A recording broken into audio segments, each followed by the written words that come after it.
Are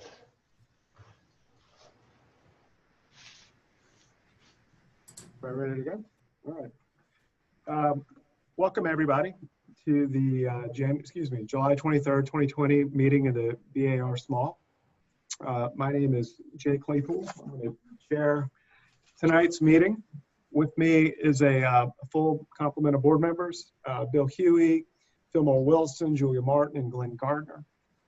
With us is also the city architect, Dennis Dowd, as well as Alex Howe. Before we get going with the meeting, I'd just like to take a minute. I think most everyone knows by now that Dennis is going to be retiring as city architect starting in August. And so this is his last BAR meeting. He just shared with us, this is the end of a 250 or 300 meeting line here. So quite a record. And so Dennis, I just wanted to personally say thank you. It's been a pleasure working with you for the last 2 or 3 years, however long I've been doing this. Yeah. And I've gotten to see firsthand all the hard work that I know you've put in over the last 10 years in preserving and sort of shaping the city as we know it today. So I personally thank you. And I know many of our board members feel the same way. So if any of y'all want to say anything, please, this would be a good time. Yeah, Dennis, I just wanted to tell you many thanks and enjoy your retirement, but being really kind of a board member and also being an architect and working with you all the different ways possible. You've been a consummate professional, very consistent, the kind of things professionally that as architects we're looking for. And as a board member, you've been incredible and, you know, an example of sort of a steadfast advocate for really proper practice and proper preservation. And you've done an amazing job and we're going to miss you. I agree with all of that. And I had a thought recently that in terms of preservation, I think that the base of the John C. Calhoun Monument should be preserved. And I was sort of thinking you'd look pretty good up there. Yeah. Easy to take pot shots then. Well, I want to say thank you to everybody. You know, it's been a real honor for me to work in Charleston with the BAR. I've considered it a really important position. You know, what's more important than preserving the historic character of this city and also trying to, you know, have anything new that's constructed in the city be worthy of, you know, where it's located. It's been an honor working with the board and you know, the 2 mayors that I've served under.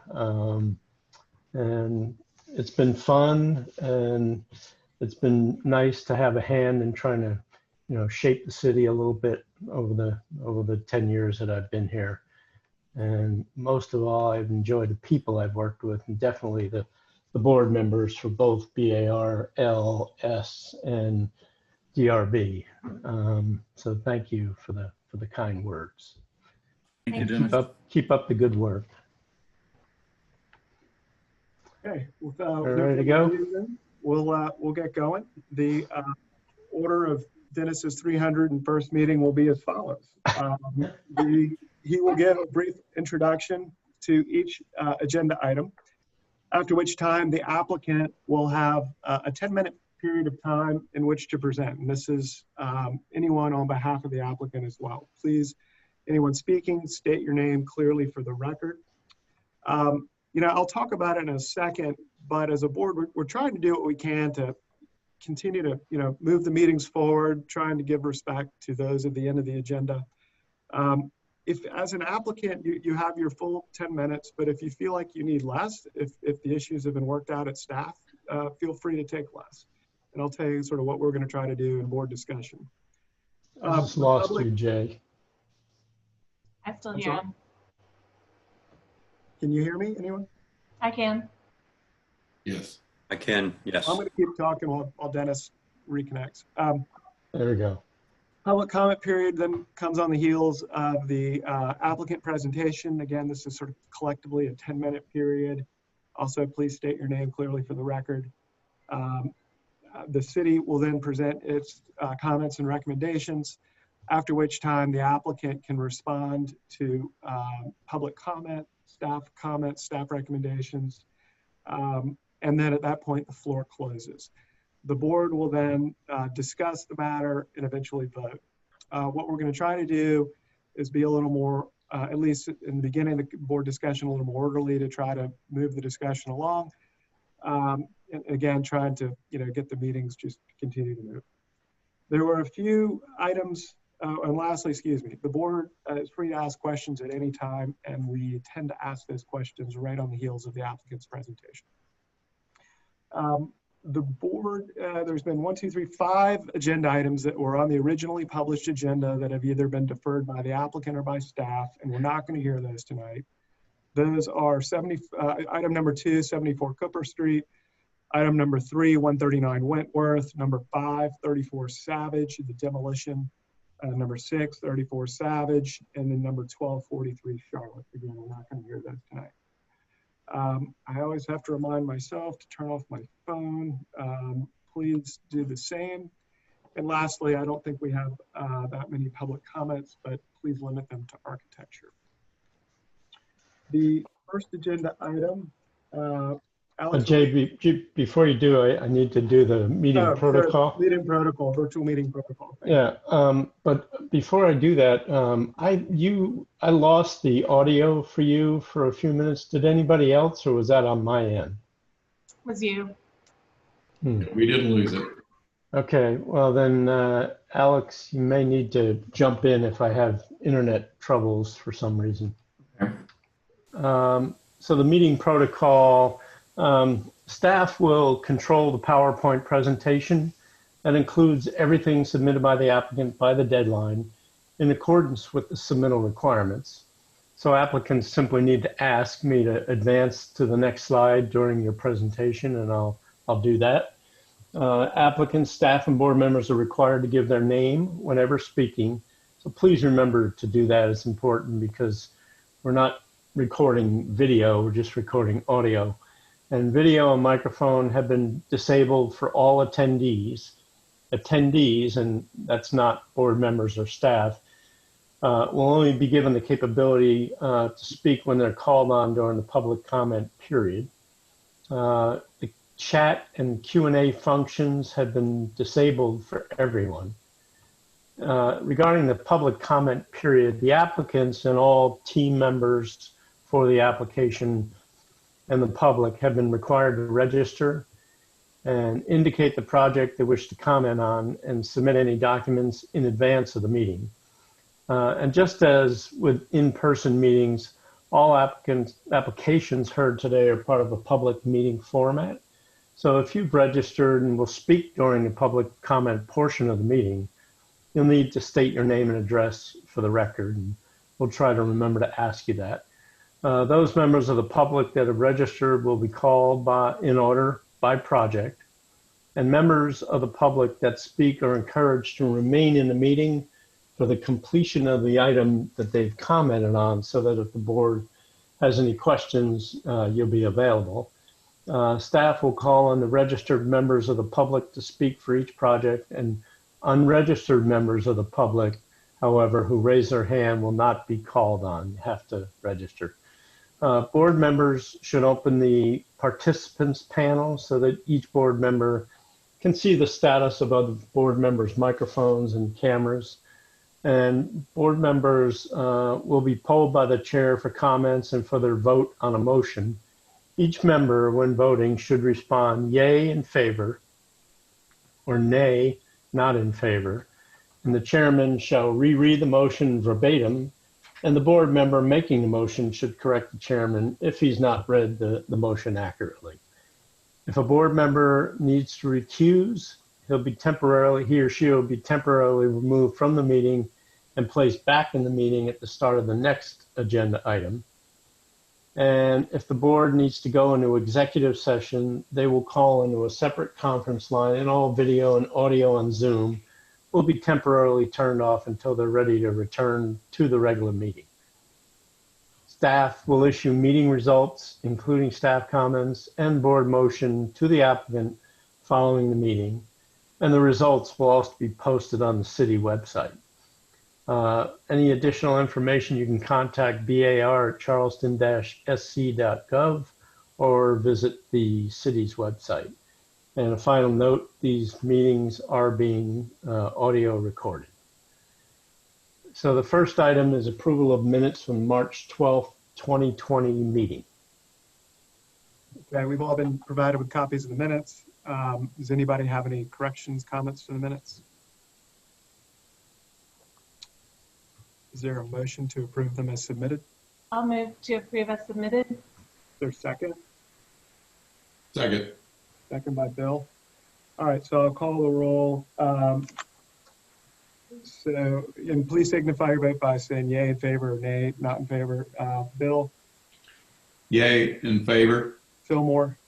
Yay in favor. Julia? Yay in favor. Glenn? Yay in favor. Chair votes yay in favor. The minutes are approved as submitted. Next agenda item is 183 Trad Street. Okay, this is a request for final approval for repainting with a color change to include painting of unpainted brick. This project is in Charlestown, pre-1921 in the old historic district, and I think Fillmore has recused on this item. So here's the property here right at the junction of Trad and Gibbs Street. This is a view of the front of the house on Trad Street. And then a view of the side of the house from Gibbs. And then a view of the rear from Gibbs.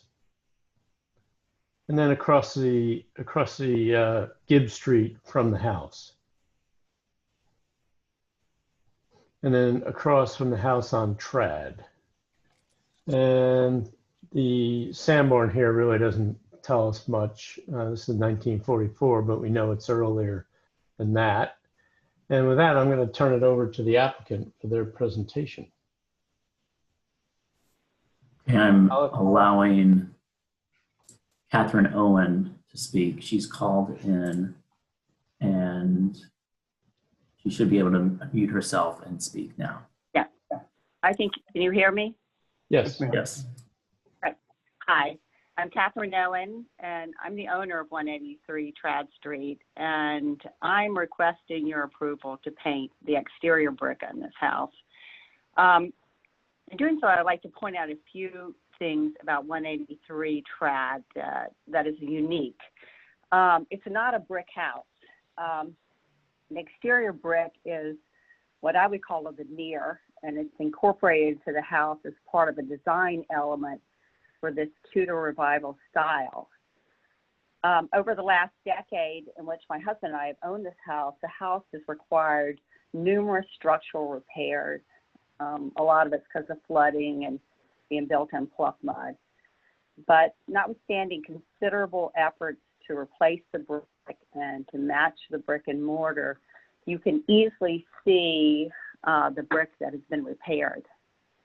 And I don't know whether it's worth going through the picture since we already have. We could, does anybody, I don't know if anybody has any questions. If you have the pictures there, we could probably put up the picture of the view of 183 Trad Street looking south. That's the front of the house. I think you can, even when we took these pictures, by the way, it was for the original application which was to paint the entire house, including the brick. We didn't realize the brick would be an issue. So it's not, these pictures weren't taken specifically for the brick issue, but I think you can pretty clearly see what the issue is. You can see there's a repair under the center window. We did that this spring. You see there's some repair brick above the green porch to the right. I think if you move on to the fourth picture, the view of 183 Trad looking west, it's really from kind of the fork of Trad Street and Gibbs, but you can pretty clearly see the repair work even from that distance, you know, above the screen porch area of that house. And that work was done 3 or 4 years ago, so it's not fading. And so there's one picture of the east elevation, which is the driveway where there was no repair done, and you can kind of see what the brick really should be looking like.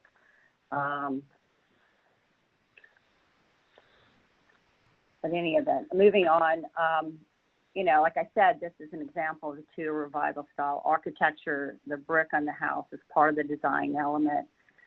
And notwithstanding a lot of effort in replacing the bricks and mortar, we've been unable to restore this brick to its former state. I think these pictures illustrate how obvious and distracting these numerous repairs are to the style and beauty of the house. And as a result, the brick in its current state, particularly on the front and the west side of the house, does not achieve its historic design objective. So while it may be impossible to restore the brick to its former design, I feel like painting the brick could achieve the continuity that the brick once had. In addition, painting the brick, you would preserve the textual quality of the brick as well as the brick itself. And thank you for listening, and that's pretty much what I have to say. Thank you. Thank you, Ms. Owen. Does anybody have any questions right now? This is Bill Huey. The mortar repairs, were they recent, or was that done a while back or before, you know, you took over the property? Or A few of them, but most of them have been in the last 10 years. Like I said, the ones that, like the repair directly under the front window, you can kind of see it. There's a white truck in the middle of the picture, right in front of it, but you can that repair was done this spring. But a lot of the repair over the screen porch area was done 3 or 4 years ago. So it's fairly recent. I'm sorry. Have these repairs been done by the same mason? Yes, they were all done by Metters, and there has been a lot of, like for the last repair under the front window, we had to replace the brick actually. And of course we couldn't match it. And so they ended up having to go, there's this pony wall that's kind of covered in the cement that runs along the side of the front steps. And they actually opened that up and found some of the original brick and used that. And then they've gone to great efforts to work on, the mortar, but it hasn't really worked out. There are some big gaps. And the problem is, it's like I said, this isn't really a brick. This is kind of a veneer that's stuck on there. So every time, you do some sort of work, it can go one way or it ends up needing repair. That's all I can say. Is anybody from Metters available tonight to talk about the repairs? No, I talked to them, and they were, they weren't sure whether or not this was something that you were going to grant or not. And so I said, well, I'll do it because, but I could, they could, I could get, Jim Webb is the one who handled this, but James Metters is aware of it as well. Mm-hmm. And so I think today I talked to Jim Webb. He called me up and he said, I know you're doing this today. And he said that they would go back and try to work on the mortar work, as I can't paint it. But, I do think they put a lot of time and energy into trying to match it. It's just, it just hadn't really worked out that well. And I don't know whether it's because of the color of the brick or whatever it is, but it really kind of detracts from the house a good bit. Also painting the house helps seal it. It's a fairly porous brick, so it would help from a water intrusion perspective to paint it. Thank you.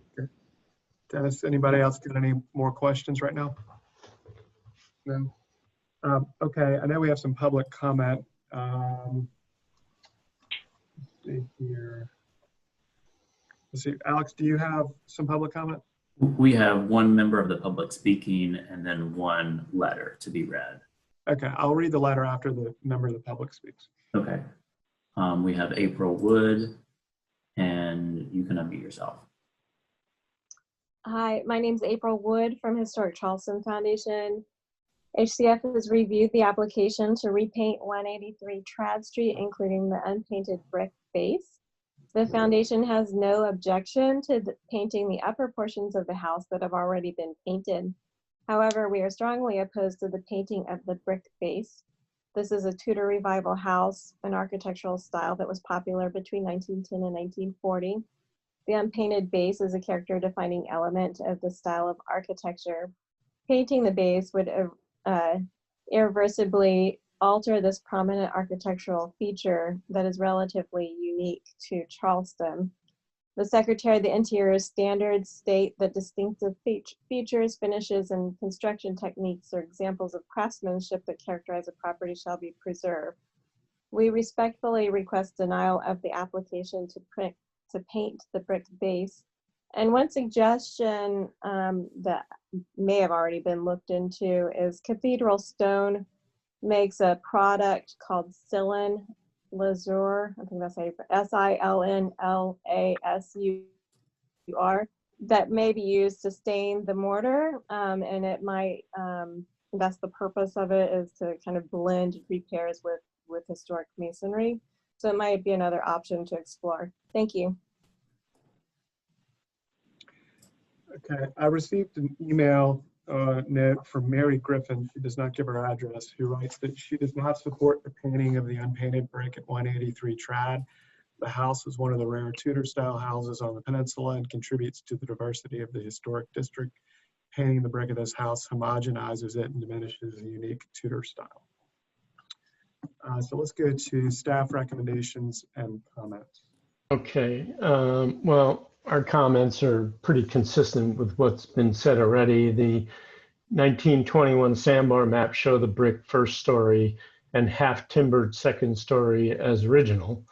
And the contrast of brick and half timber is a character defining feature for this Tudor Revival house. We're comfortable with the color palette proposed. However, the existing unpainted brick should remain unpainted per the Secretary of Interior standards for rehabilitation to maintain this character defining feature, which is consistent with other rulings of the BAR. The recommendation to seal the brick can be done with a clear sealer that would not necessitate painting the brick. And I'm certain that a better job could be done matching the existing mortar, both in terms of joint width and I'm not sure why that is what it is, but certainly the color. So we're recommending approval of the paint color change to previously painted elements of the exterior and denial of painting the historically unpainted brick. Okay, thanks, Dennis. Ms. Owen, would you like to clarify or respond to any comments? No, I mean, I understand them, and I think sealing the brick, like you said, would help preserve it, I think, but and hopefully they can do something to reduce these repairs, because notwithstanding the fact that it is part of the revival style, I think when you start getting into this kind of repair, it really does detract from the style of the house and the beauty of the house. So I'm hopeful that that something can be done to lessen these scars that the brick seems to have. Thank you. Okay, thank you. Okay, having said that, let's go to board discussion. Here, I'll start. Bill, can you kick us off with your comments and discussion items? Yes, this is Bill Huey. I do agree with staff's comments and the comments of Historic Charleston. I'm a bit taken aback by the quality of this repair work that has been done. There are many tented mortars and tents that can be added to different types of mortar. So I'm a bit taken aback by the appearance of this, given those that have worked on it. But also repoint. The pointing, yeah. I think that I definitely agree with staff's comments. I do believe that there probably are sealant type products available. The only suggestion I might add to that would be that if one is identified, probably a test area, maybe to a less conspicuous area of the house of the brick, that be executed for us, potentially a staff site visit to ensure that that product is, not affecting the sheen or appearance of the finished brick, but it's doing its job. So otherwise, I do agree with staff's comments. I feel like Bill said everything, and staff. And I just wanted to articulate that I do sympathize with the owner because those repairs are really noticeable in a way that you would not want them to be. So I'm very hopeful that they can be improved.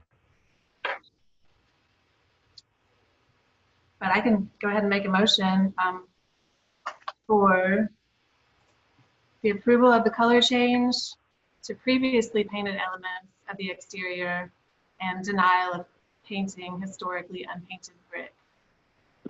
Yeah, Julie's made a motion. Is there a second? Julia, question though, did you want to add any comment about what Bill mentioned about the sealer?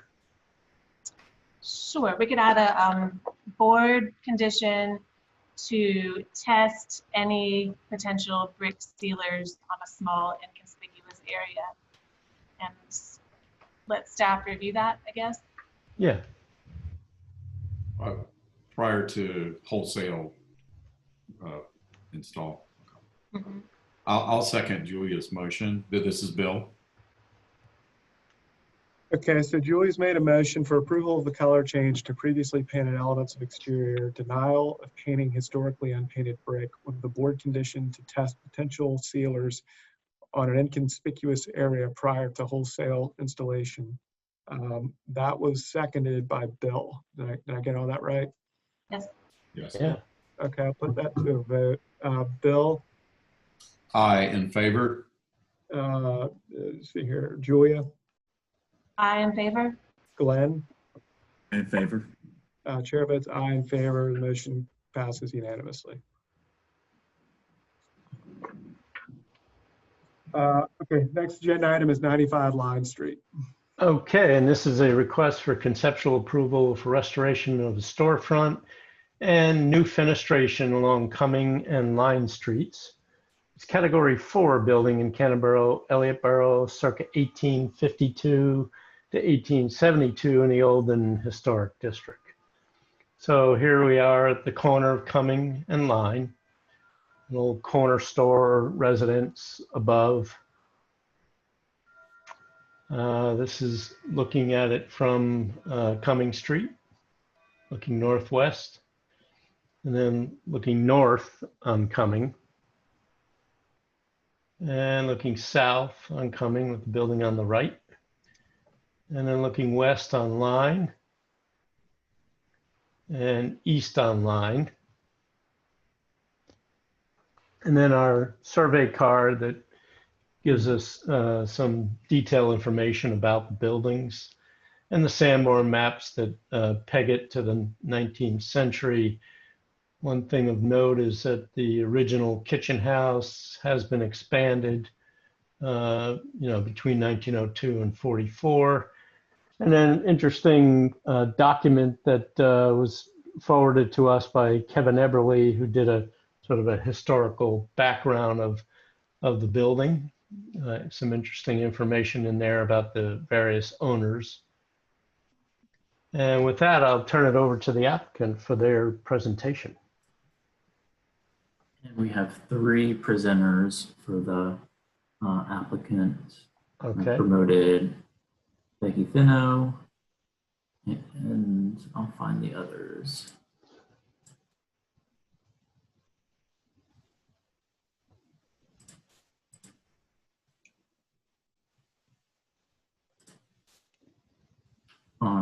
great. I think everyone's been promoted and you can turn on your microphones and your camera if you have it.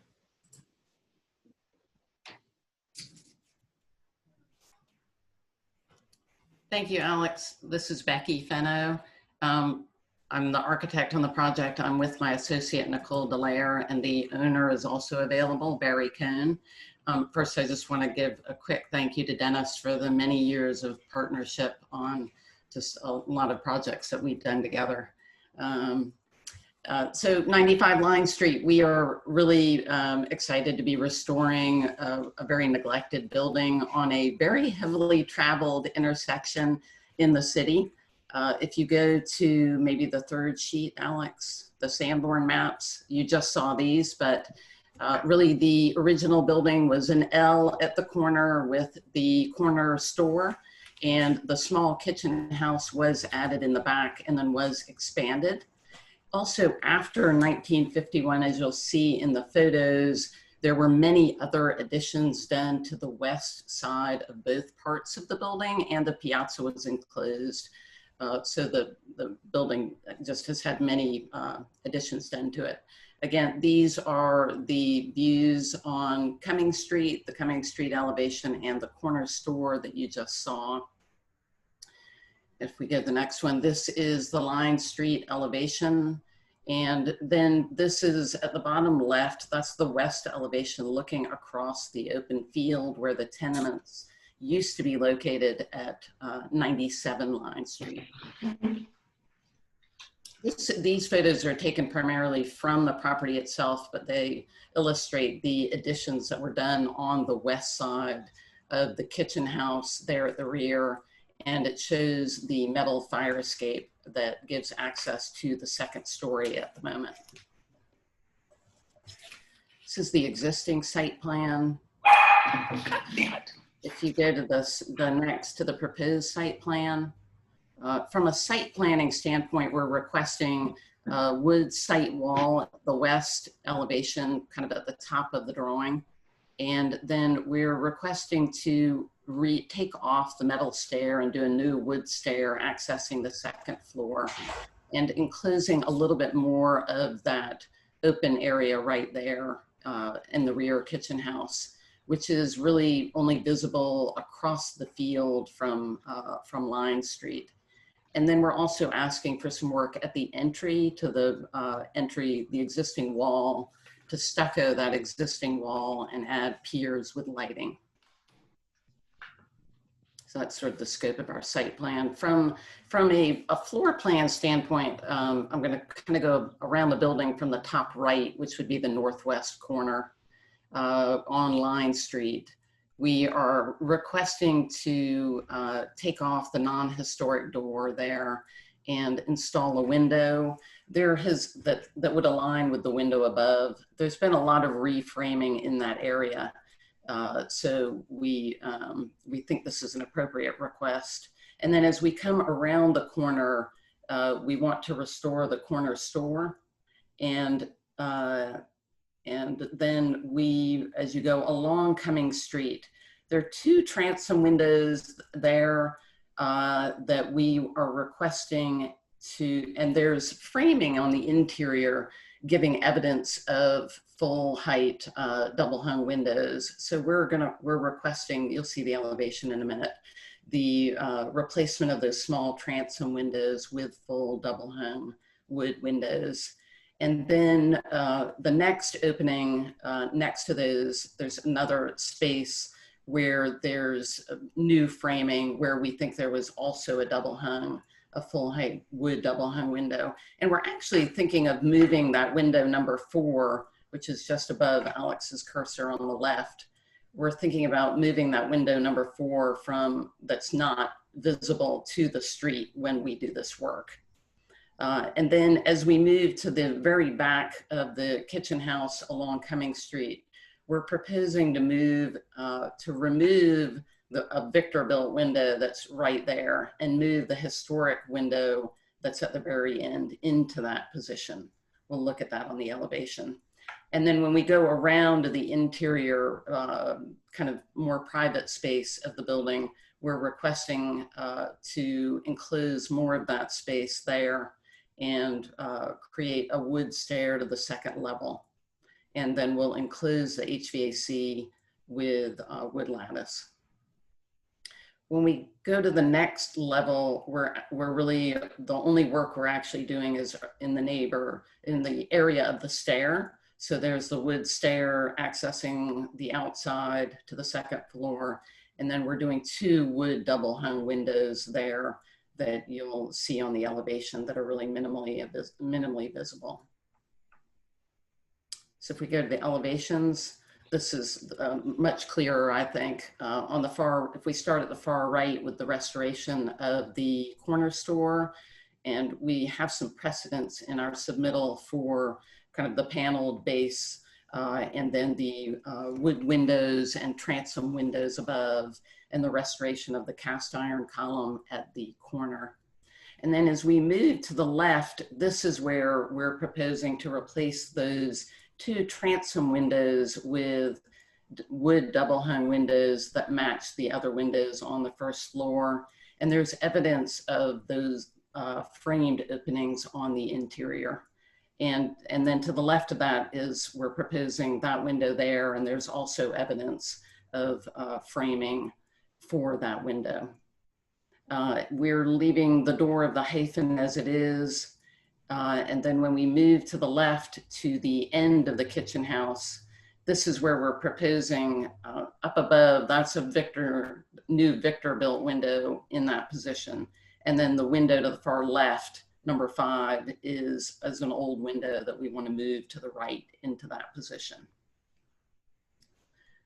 If we go to the next, so these are the perspectives of the existing and proposed of the corner store and those restored windows at the first floor along Cumming Street. And then we're proposing to add shutters to both levels, again, just to kind of fully restore and give the building just a really beautiful presence on that corner. These are interior views. First, let's just say this building is a labor of love for the client. You can see the state that it's in. It's desperately in need of work. Those are the framed openings that we found evidence of the double hung, the areas for those double hung windows. And then in the bottom center is a window that's on that south elevation that can't be seen. And we'd like to actually reuse that window along the street. And then the bottom right is the window on the left will move to the position on the right to get rid of the non-historic window in that location. This is the Line Street elevation, and there's the restoration of the corner store. And then we are proposing to replace the door at the far right with a window. There's not a perfect evidence of a window in that location. There's been a lot of reframing in that area over time. So we think it's an appropriate request and really kind of restores a balance to that elevation. These are our precedents for the corner store, just studying different locations and just the nature of the paneling and the window configuration that would be appropriate to this location. This is the west elevation that's really seen obliquely across the field at 97 Line Street, working from left to right. We're just asking, we'll probably just replace that little window at the front, actually on the far left. That one probably just with a better wood window with muntins. The window, when we go to that 1-story addition there, we are asking for a larger window in that location where there is a framed opening showing evidence of that. And also that roof, we'll see a photo in a minute, that roof needs the 5V crimp, that really needs to be replaced. So that's in very poor condition.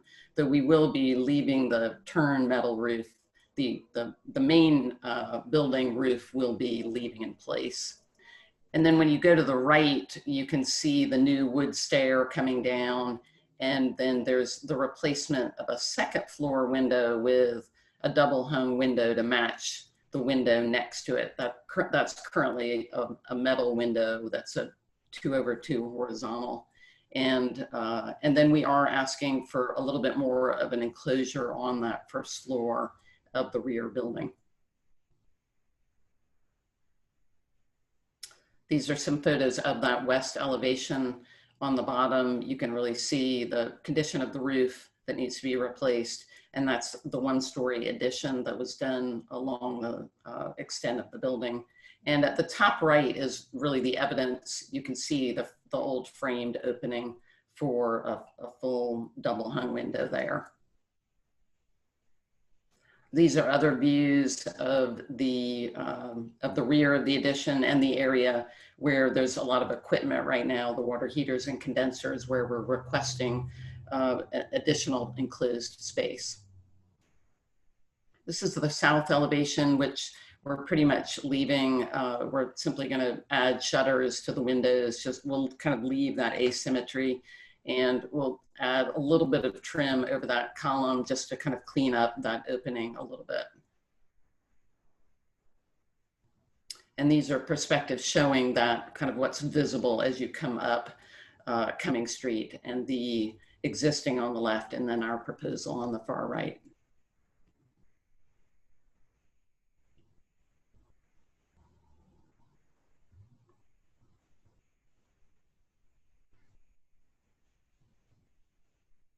Okay. All right, Becky, thank you. Does anybody have any questions of Becky or anybody else presenting right now?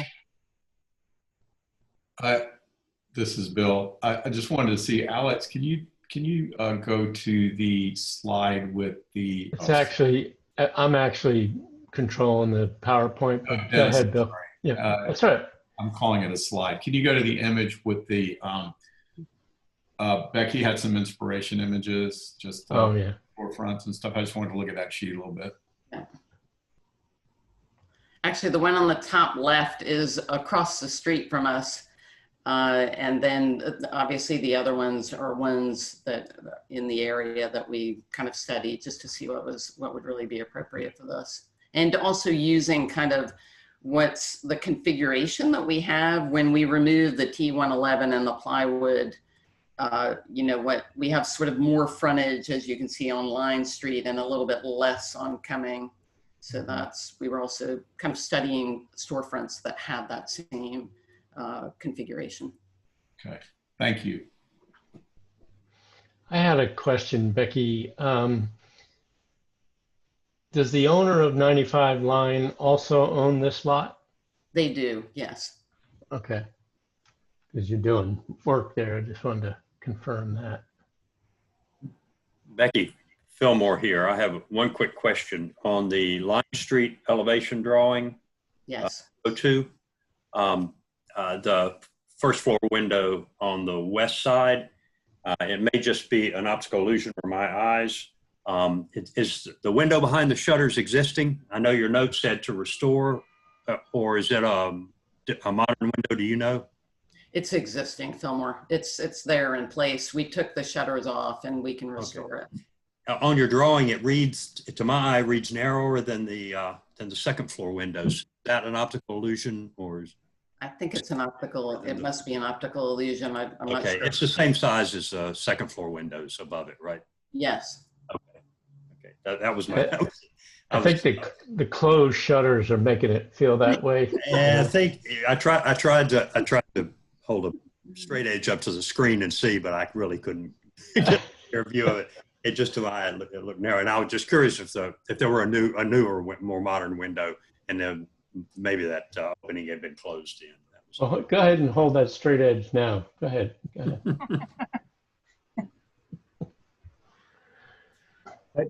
We got any questions for the moment? Yeah. Why don't we go to public comment? We have 2 speakers from the public. Let's go Alex, to April. do we have any public comment? We've Did we got, lose Alex? can you hear me? I think I'm unmuted. We'll go to April Wood first. Thank you. April Wood, Historic Charleston Foundation. HCF has met with the applicant and has reviewed the application for restoration of the storefront and new fenestration along Cumming Street and Line Street. We are pleased that this former corner store will be rehabilitated, and we believe the applicant is doing a great job with the project. Our only comment relates to the proposed change in fenestration on Line Street. It appears that the westernmost door is original to this location. Although we understand the goals of the applicant to improve the aesthetics on this portion of the project, this change does not meet the Secretary of the Interior standards for rehabilitation, and that it portrays a false sense of history and historic fabric will be altered. We respectfully request that the board approve the application but deny the proposed alterations to this portion of Line Street. Thank you.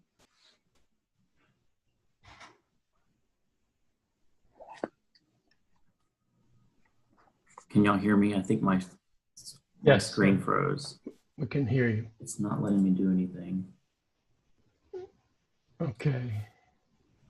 Dennis, you can go in the next public speaker as Anna Catherine Carroll, and you would be able to, so you can, if you open the participants, go to attendees. Yeah. Okay. I might need to switch computers, which is what I had to do yesterday. Let me see where it's fine. Anna. I don't see her. Oh, wait a minute. I do. Okay. Anna, Catherine, you should be able to speak at this point. You're welcome.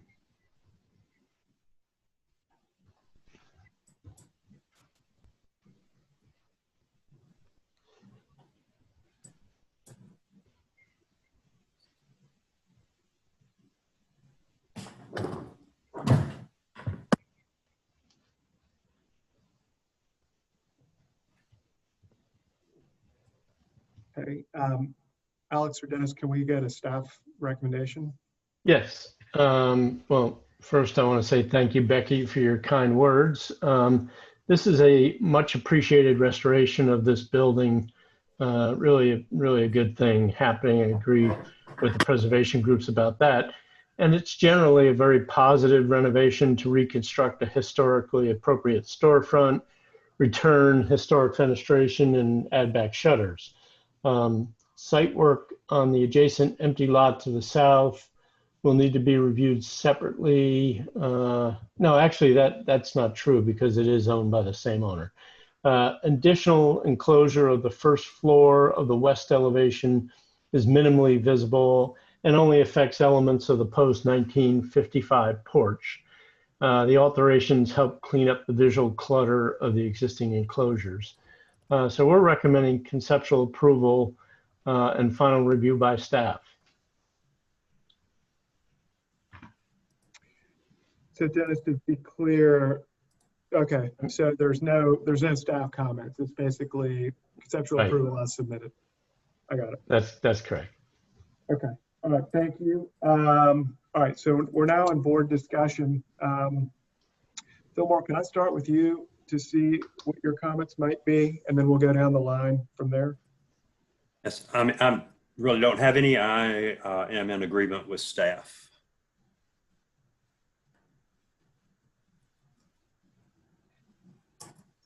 Anybody have any comments that they'd like to offer? I agree with staff as well. I think they've clearly thought this through very well, and it at a conceptual level, I think is a very positive project. This is Julia, and I agree with both of you and with staff. My only additional thought would be that I would like to see this back again. I think there's a lot of detailing that will need to happen and a lot of interesting conditions. So I would be in favor of bringing it back to the board, even though it is a great conceptual submittal. Okay. See the design refined. Okay.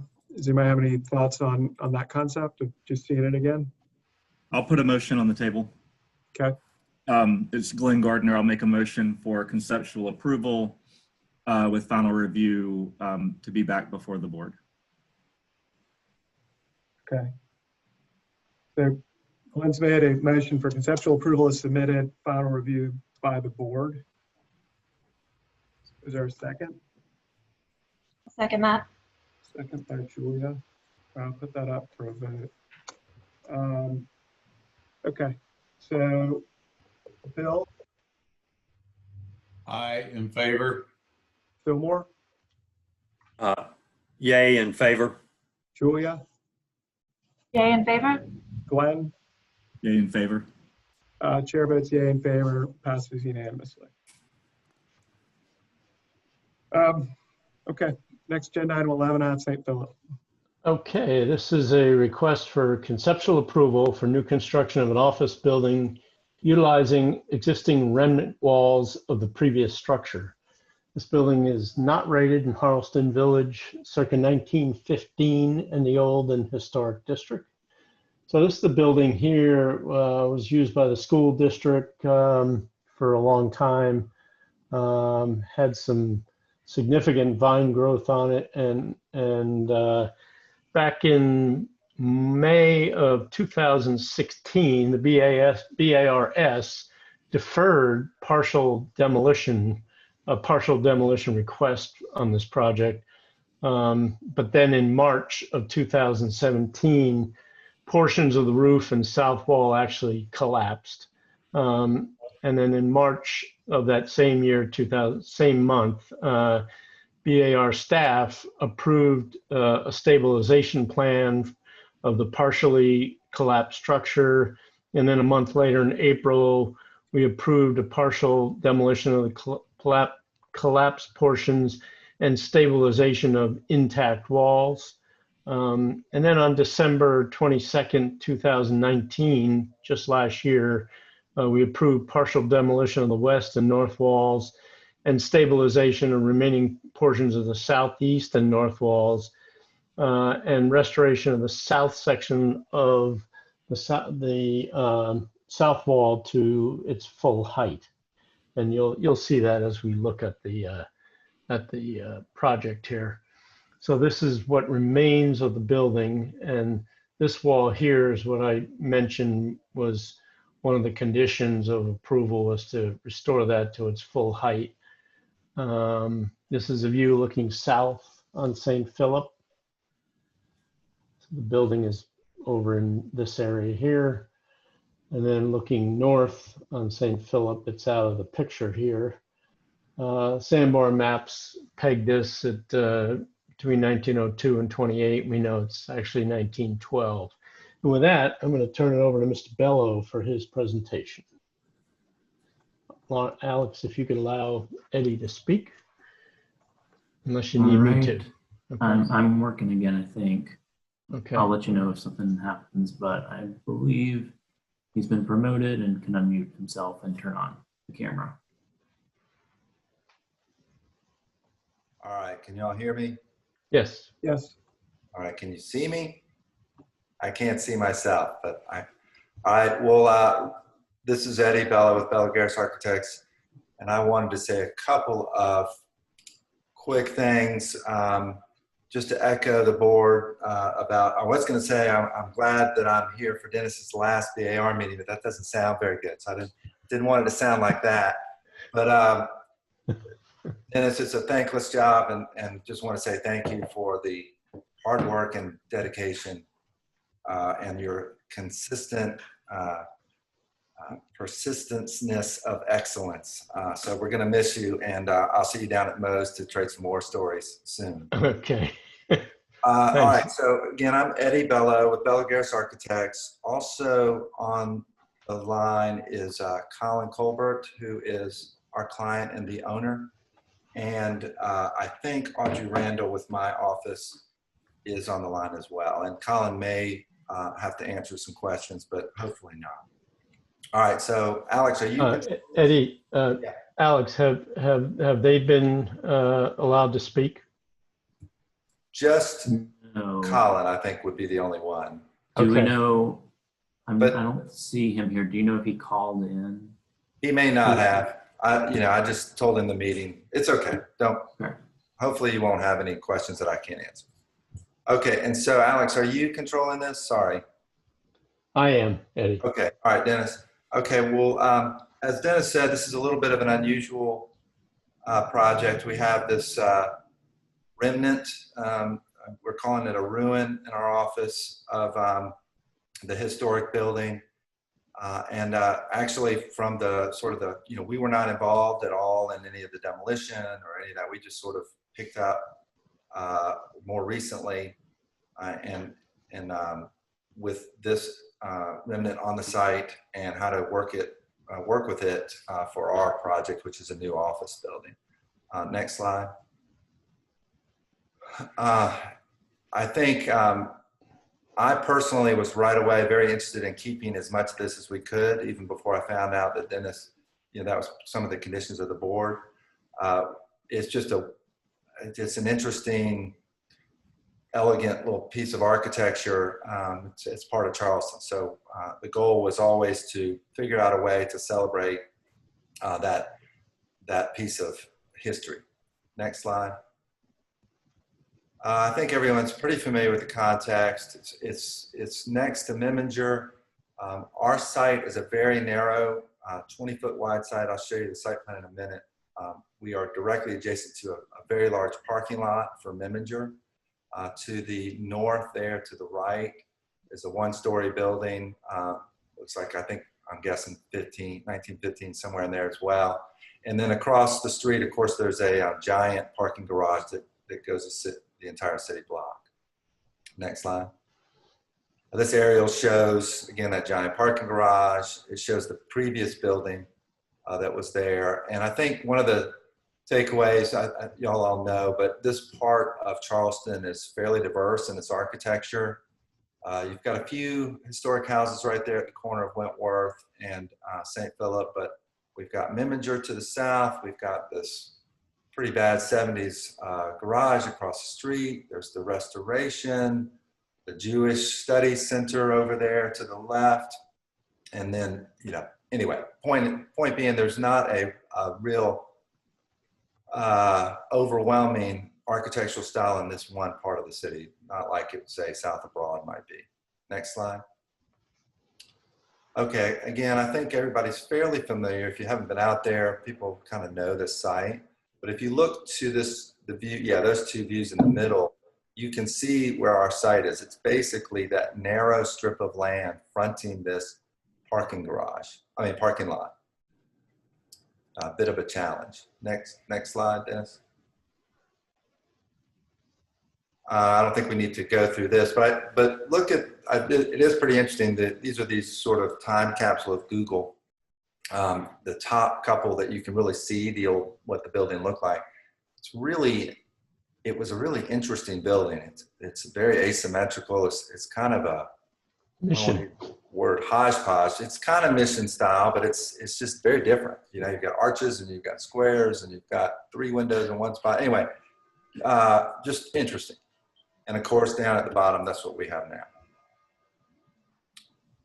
All right, so here's the existing site plan. And again, our site is 20 feet wide.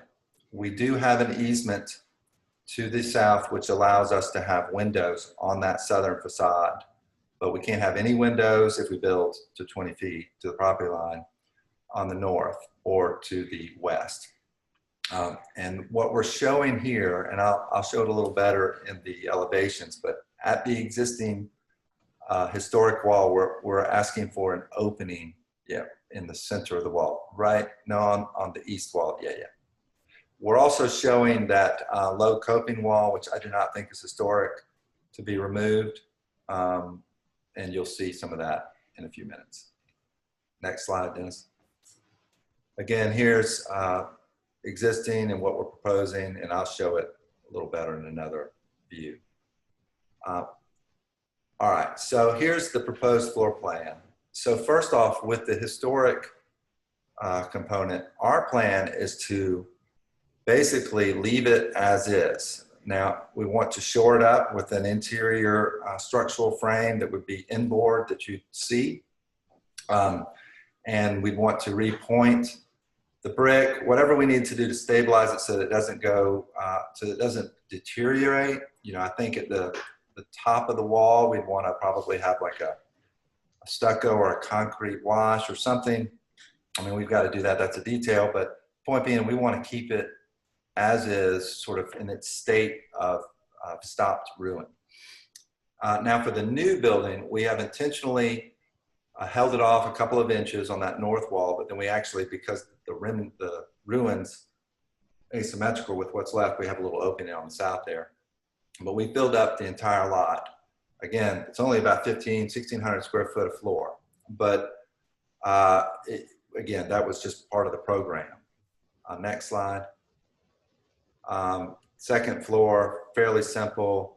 What we've done on the very front is use that sort of ruin element as an entry court. You'd walk in and be surrounded by this really wonderful old wall, and then we've got this sort of trellis element that leads you to the entry. Next slide. And then we've got a mezzanine. So it's a 2.5 story structure. We put the mezzanine far back from the street. Next slide is the roof plan. And then next slide. All right, so this illustrates our thought process for this design. Again, I really love that building almost as it is. Just the way the pieces are, it's just an elegant little structure. So this drawing that I did on the left here, you can see we took that element of the existing structure and the idea of continuing that sort of masonry box of the original building. Not literally following the old openings, but just related to that. And then that blue volume represents kind of the idea of sliding the new architecture within this sort of masonry box. And again, that masonry box aligns with the historic box. They tie together. And then last, right off the top, I just felt like a pitched roof was the way to go for this. The original building had a pitched roof. It just seemed like a way to kind of respect the original building. All right, so next slide. Okay, so this is our view from the south. And you can see it's kind of hard without me pointing it, but we've got masonry, stucco over brick veneer, and that aligns with the top of the original building. Yeah, thanks, Dennis. Then we've got Ipe wood siding. That, again, that's that volume that would sort of slide down figuratively within that masonry box. And then we've got a very, very thin roof where we're exaggerating sort of the roof forms. The idea being I want that to read as like literally like another element. You know, it's just like that sort of drawing I did. And then we're trying to get as much glass as we can in. Those openings there are on the west. That's as large as you can get a piece of glass that still meets hurricane code without having some kind of break. On the south? I'm sorry. You said on the west. I think you meant. I'm sorry, south. Yeah. And then on the east facing wall, that's all curtain wall. And again, you can see our sort of steel superstructure in there holding it up. All right, so I'll try to speed up a little bit. So next one. Here's the street elevation. Very pure roof form. Next one. We can't even have an overhang. You know, we're so close to the property line, so there's some challenges there. The one on the right is what you would see sort of within that ruin. Next one. Existing and proposed. Next. This is the south elevation. And while the window pattern seems somewhat random, it's actually a very regular pattern. It's just shifted, and that was sort of a play on the original sort of basic symmetry of the historic building. Again, existing and proposed. The back, you cannot see this from anywhere. We have an egress stair. It allows us a place to put our mechanical, and because we have that stair, it lets us do a lot more things code-wise, interior. We don't have to have any fire separations. Next. Existing and proposed. The north elevation follows the same pattern, although on the ground level, it didn't make sense to continue that wood. But you can see to the left there, that wall of the historic portion is all exposed brick. So we would hold off where we meet that and figure out a really clean way to handle that joint. I don't want to just crash into the new building, but we do want to very clearly delineate old and new. All right, existing and proposed. All right, this is just to help explain how the interior lays out. Again, with the 20-foot, less than 20 foot on the interior space, the goal was to get as much light and openness as we could. Next slide, Dennis. Again, here's just more of a pure elevation. Very simple. Here's from the north, kind of showing that brick wall. You can see the opening we're asking for. Again, the reason for that opening is so that you can walk from the street into the courtyard and then into the building without having to go into a parking lot. Next slide, Dennis. This is just a view showing how that interior garden might work, and you can see our people sitting there are at least 6 feet apart. They do not have masks on because we did this before. Those were mandatory, but you get the idea. And then these two images just show our idea for how that sort of trellis element might work.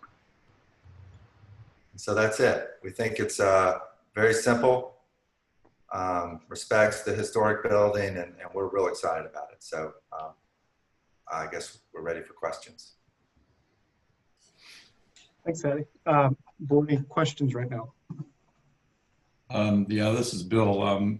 Eddie, the ePay siding, is that installed as a rain screen? Yeah, it will be. It'll be held off. Okay. And that is viable for that 0 lot line condition? We've used, yes, we've used, first of all, we're not, surprisingly, because this project is in a residentially zoned property, we're not in a fire district. So that helps us a lot. But I've used ePay before downtown because of its slow burning properties. The city has allowed it to be on a close lot line like that. Obviously, we need to do more investigations, but that's our plan. And then you had made a comment, I believe, about the wash detail over the ruined fragmented wall. And that is going to be very important. Yeah. I would be very careful with whatever material that is, that it's definitely stable and does the job. Yeah. Absolutely. I think. Are you thinking lime wash, Eddie? Well, when I say wash, I don't know if that's what I've always called, on an old masonry wall, and Fillmore might know this, but on an old masonry wall, you slope the top. It's just a concrete stucco. Yeah, and yeah. I've always called it a stucco wash. And so, I'm not an expert on how to do that. The point being is it would be a historically appropriate way to cap that with. I'm not going to add a metal coating. Let's put it that way. But definitely, that's the next phase. Like Bill, you're alluding to, we've got to do some detailing. We've got to really figure some things out, but it's certainly not that hard to do. We'll just figure it out. And then Eddie, one last thing I did note on your west elevation, you're sort of talking about that upper cladding material. It looked to be metal that you listed it. Is that? Yeah, on the very back, yeah. We're just showing that as metal just to save money and maintenance. But again, you can't see that from anywhere. We're just trying to have that be sort of the one very, very plain elevation. Is that a different scale than the dormers, Eddie? No, it's supposed to be the same. Okay. Everything on the roof and wherever we're showing metal will be all the same sort of detail and exposure. Yeah. Okay. Thank you. Welcome. Dennis, anybody got any questions, more questions? Okay, we'll go to public comment then.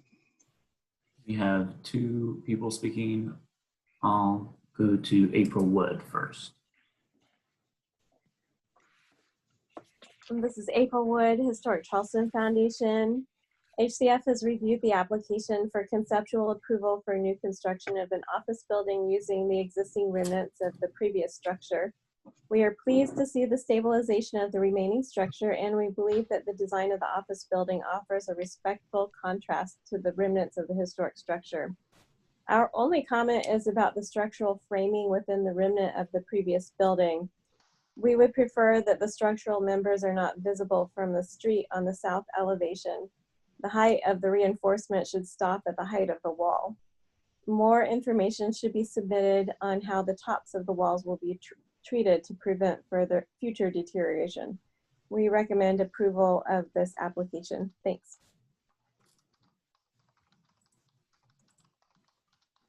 And we have Anna Catherine Carroll. Anna Catherine Carroll with the Preservation Society of Charleston. We really appreciate the applicant reaching out to us on this proposal early on in the process. And like HCF, we support the approach of retaining the remaining structure in its ruinous state to help the story of the evolution of the site be told. And we feel that the design is successful overall. However, we do have a couple of minor points that we'd like to address. First, we are concerned by the proposal to modify the central ground floor window on the front facade into a door.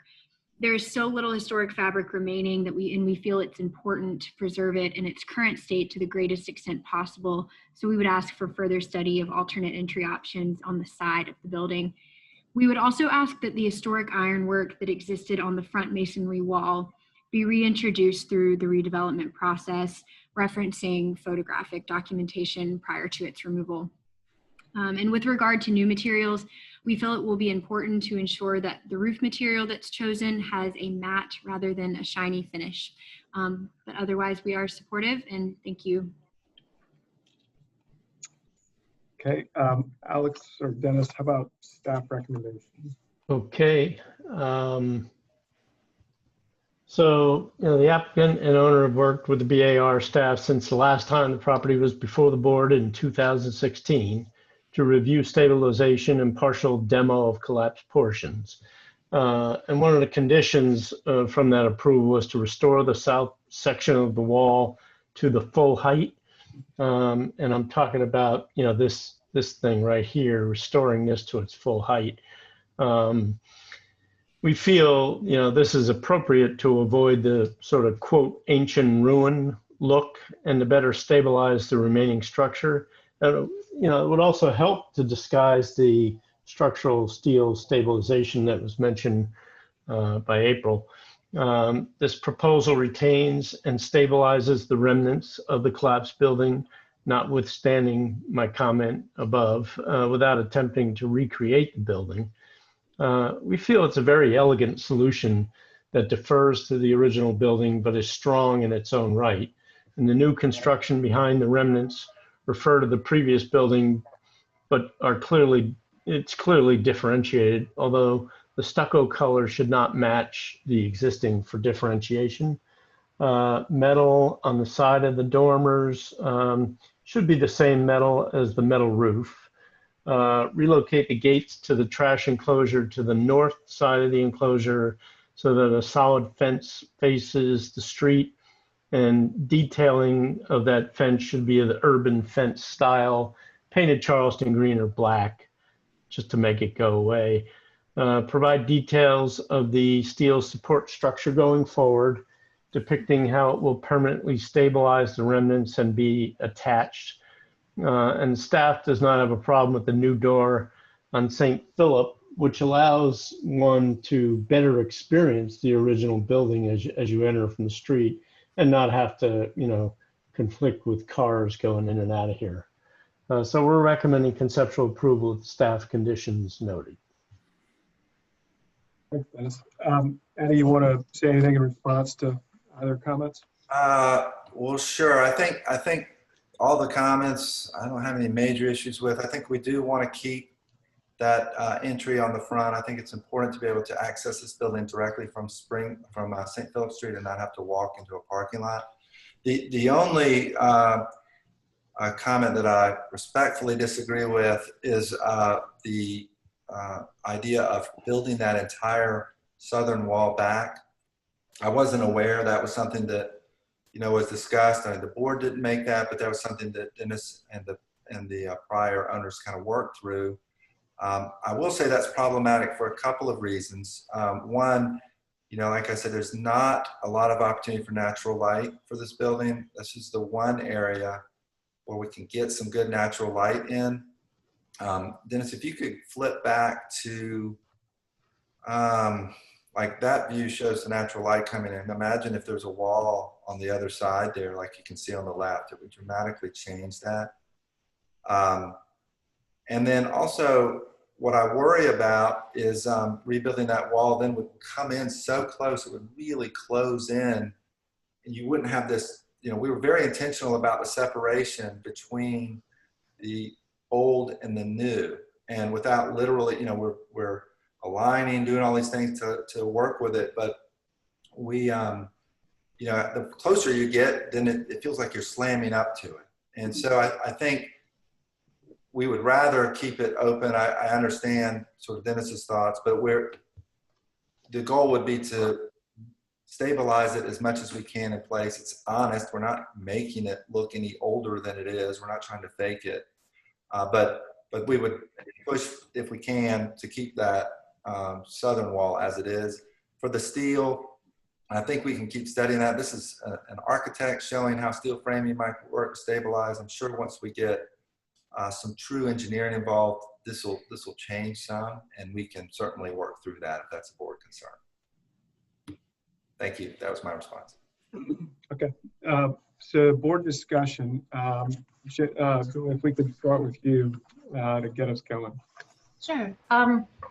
Generally, I will say that, this proposal is in the realm of what I think we all probably imagined when we denied demolition of the remnants of that former building. And I mean, I think it's clear that those remnants really contribute a lot to the new design, with all due respect, because the new design is very nice, but it just wouldn't be as cool without those quote unquote ancient elements. Personally, I think that the opening at St. Philip Street makes sense.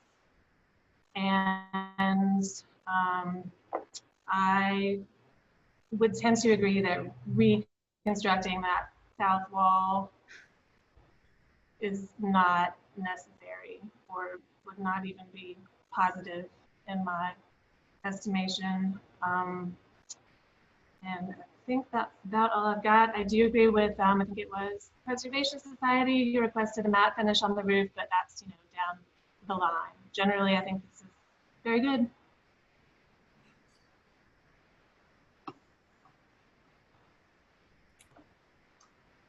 And I agree with all of staff's comments except for number 2, I guess. Okay, other board comments?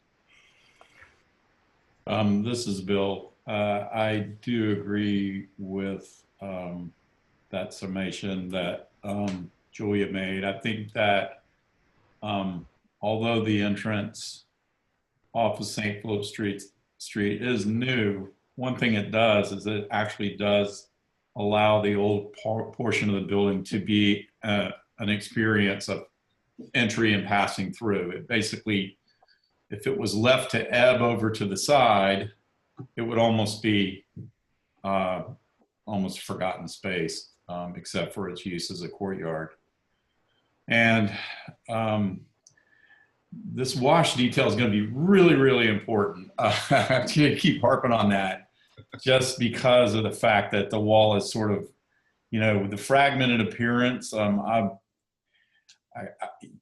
I would sort of want to call it a folly, but it is engaged, so it is not to the other degree. It's a remnant, I guess. And I was having a little hard time with it, but it's really grown on me now, the idea of doing it this way. I do agree with the applicant on this. And I guess the reason I'm a little reticent about completing that portion of the south return facade is that would make that little courtyard area in there, as we all know, those shady, sort of that green slime that grows in these shady areas in the city. I could see that courtyard entrance paver system being covered with green slime, which is really not a very appealing thought.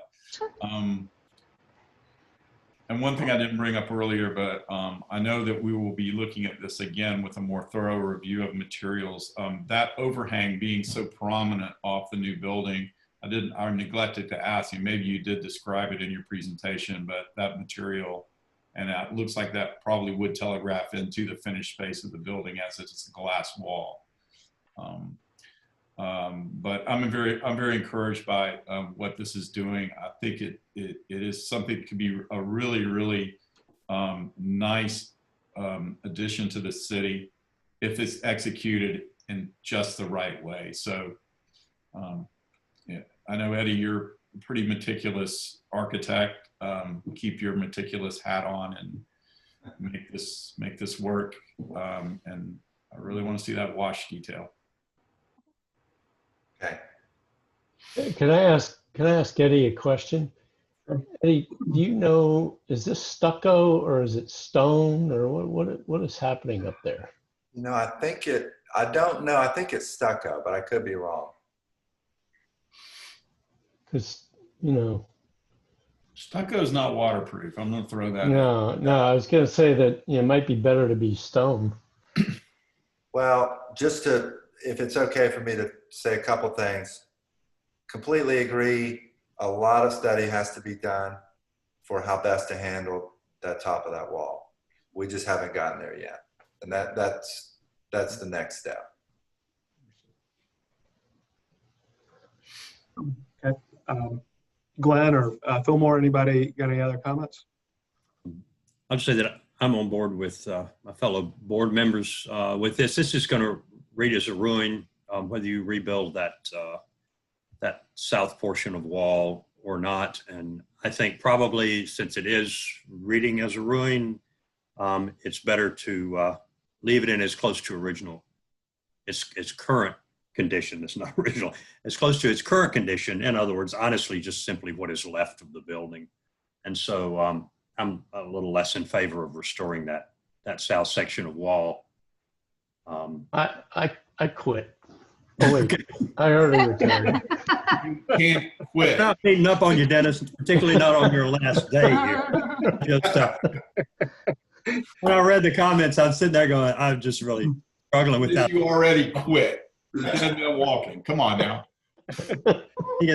I think it's still a ruin whether you rebuild that wall or not. And I'm a little torn about the modification to the front, but I'm not going to come down one way or the other on that. I'll leave that for the next time it comes up, maybe. But I think it's.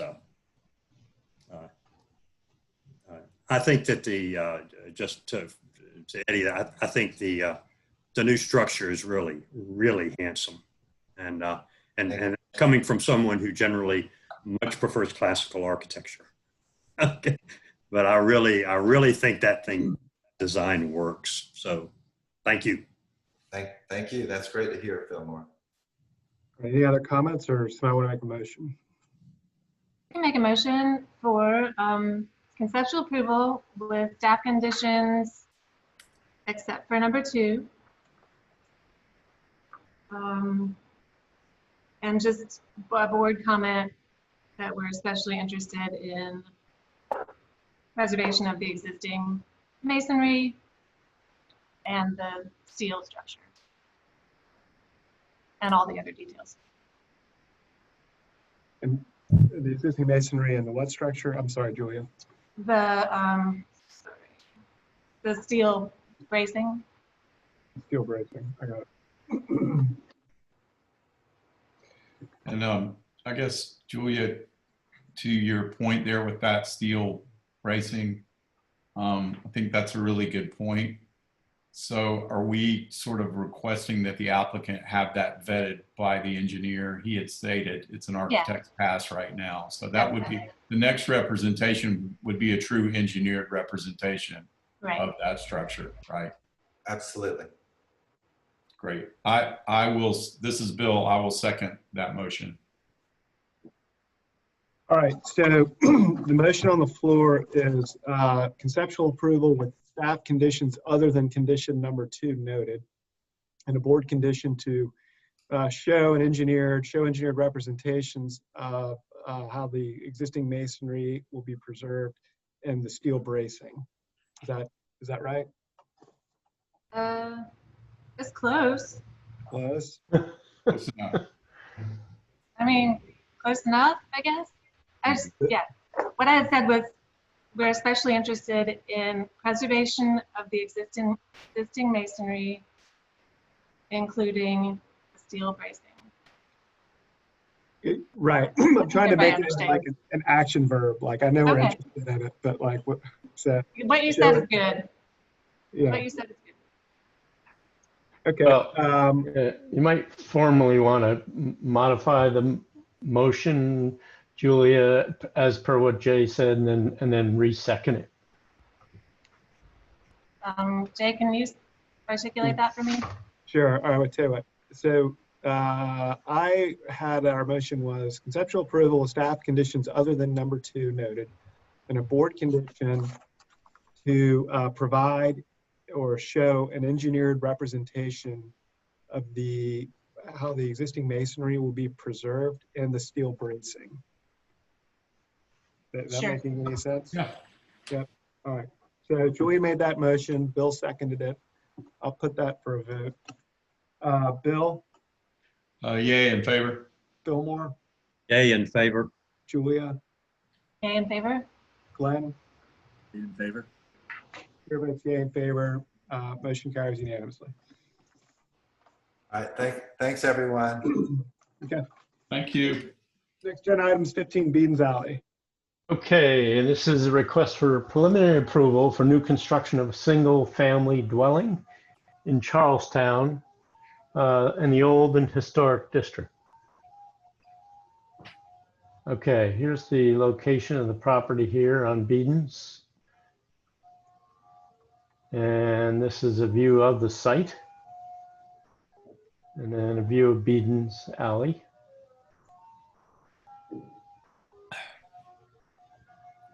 And the previous motion for this was conceptual approval with staff comments A, B, C, D, E, and H, and also conditions to refine all details, consider proportions, and clarify parapet height conditions, develop master balcony to be functional, restudy raised terrace, reduce paving area, and restudy front wall and gate. And that was back in March of this year. Board comments, one board member said, this is more appropriate than the first and all details to be carefully considered. HCF and Preservation Society have good suggestions for the historic context.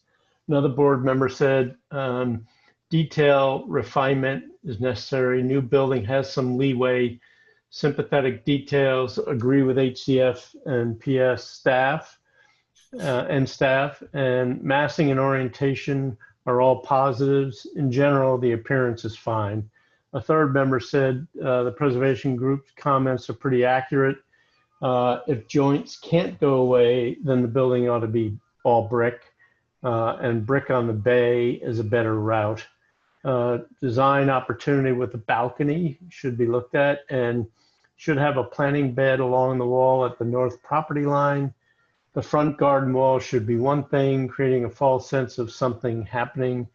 And generally, the project was much improved. And the last board member agreed with the other board members and agreed with staff about the front door. And with that, I'm going to turn it over to the applicant for their presentation. We have 3 presenters for the applicant. We have Steve Bostic, who's called in, and I will allow him to speak. And then we have 2 others who I'll promote to panelists.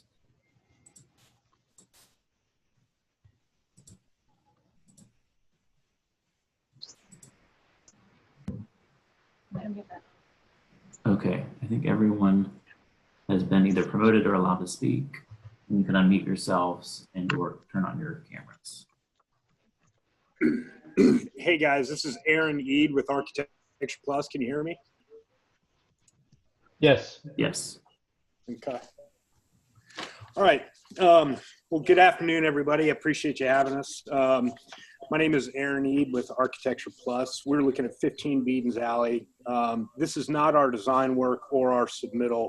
We are stepping in at this point for the clients Ray and Lois Kessler to take the ball on the design work from here forward. As you guys are aware, Beedens Alley lies in the heart of the historic district, and we're looking to bring the design to the level of sophistication it deserves. So Beedens Alley is a true alley serving dwellings on East Bay and Church Street. It's a hodgepodge of old masonry buildings, storage buildings, dwellings, and back of house support buildings for Church and East Bay. We're looking to insert a brick dwelling. I'd like to go through the previous comments from March 12th and ask for a little bit of clarification on a couple of things. Okay, so the staff comments were as follows. It says, staff feels that this design is a better version of the first iteration, and moving the garage to the rear is a great improvement. However, we still have a few concerns as follows. Option B for the siding of the building is preferred. They've moved the building forward. If you look at L1.1, it looks like it's about 15'6" off of the property line, and it's generally aligned with the neighboring wood structure to the left of the new home of 15 Beedens Alley. Is that sort of what you guys were looking for? More of an alignment with the neighboring structure? You can't really get into a question and answer thing with the board. You just make your presentation. Okay, fair enough. Item B, the north terrace should extend to the north masonry wall, and the steps should begin at the northeast corner of the building and run perpendicular to the wall. This has been addressed by just simply eliminating the terrace. The terrace is no longer there. If you look at the landscape plan 1.1, it's there's just a series of steps from a little card room area there going down into the yard. The southern mass, there was issues with the, the southern mass feels like an enclosed piazza volume and should be restudied to avoid that impression. They pulled the parapet down a bit and added a bit of a cornice detail to try to address that. Fenestration has been restudied along the elevations. It was the fenestration really wasn't relating to each other. I think it's been greatly improved at this point. Can I ask a question here? Yes, please. Are these changes your changes, or are they the previous architects? The previous designers. We're stepping in at this point and moving the ball forward. Okay. Okay. Thank you. The rear massing, there was issue with the stucco. That's been changed to brick. So the control joints were kind of a concern before, and so that's been eliminated in that way. Item G on the staff comments, the front door, it doesn't look like that's been addressed. There was a request to get rid of the vestibule and pull the front door forward to the exterior wall, and it looks like that vestibule is still in place. And I think that's about where we're at. Hardscaping is a bit lighter than it was before. Do you want to add anything? Double track driveway. Driveway is double track. To your point of lighter. I think she can hear you. Oh, I think you got it.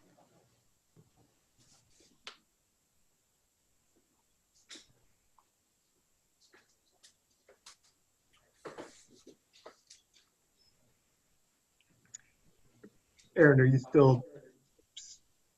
That's it. Okay, got it. I think we've got it all in there. Okay. Questions from board staff? Anybody at this point? Mr. Chairman, very quickly, I guess, may I ask a favor? I'm not sure Alex or Dennis, whoever's driving this. And Bill. Okay, Dennis, can you do us a favor? I think during Aaron's presentation, you were kind of going to the before and a previous and currently proposed elevation.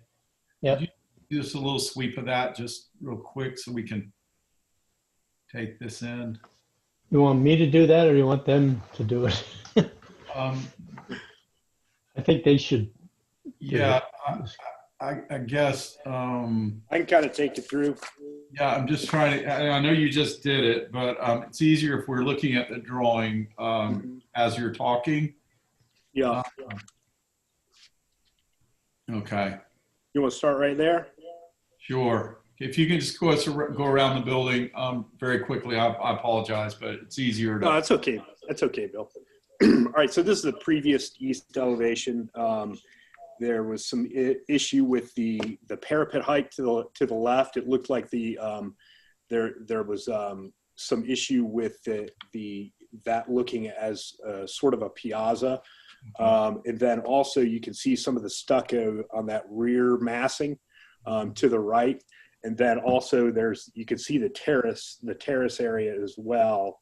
And they've got those steps there. The stucco and the terrace has been eliminated, and then the parapet has been brought down a little bit to try to address that sort of looking like a piazza, like an enclosed piazza, which of course would have been a wood structure, and this is brick. They've added that cornice detail as well across the top to kind of help eliminate that parapet and bring that massing down a little bit as well. Mm-hmm. If you want to go to 2.2, okay, you can see these the little Juliet porches have been eliminated. The French doors have been eliminated as well, and then also the stucco with the control joints has been changed as well. And then if you want to go to 2.3, stucco has been eliminated. Rear door has been moved.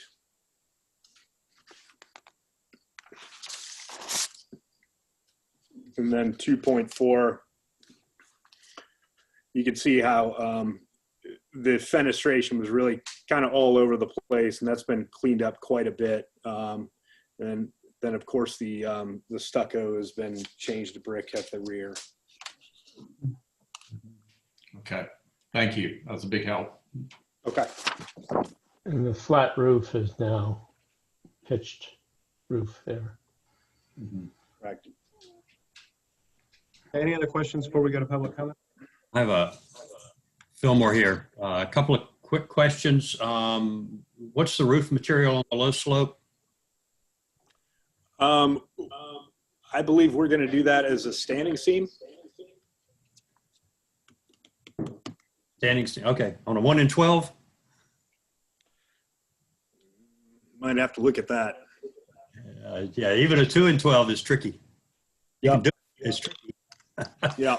Just a comment. And the construction of this is the building is the framing is a steel frame. Yeah, it's that insul steel system. Is that correct? Correct. Yeah, it's the eco shell. Yes. Veneer. And the brick veneer. What's the on that system? What's the barrier between the brick and the insul steel system?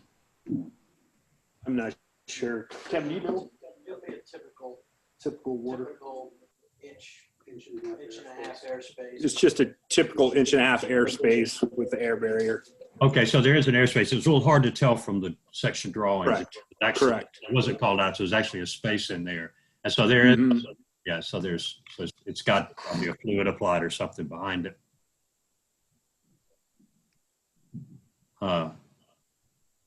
Okay, just technical questions. Thank you. I think that's a good point. This is Bill again.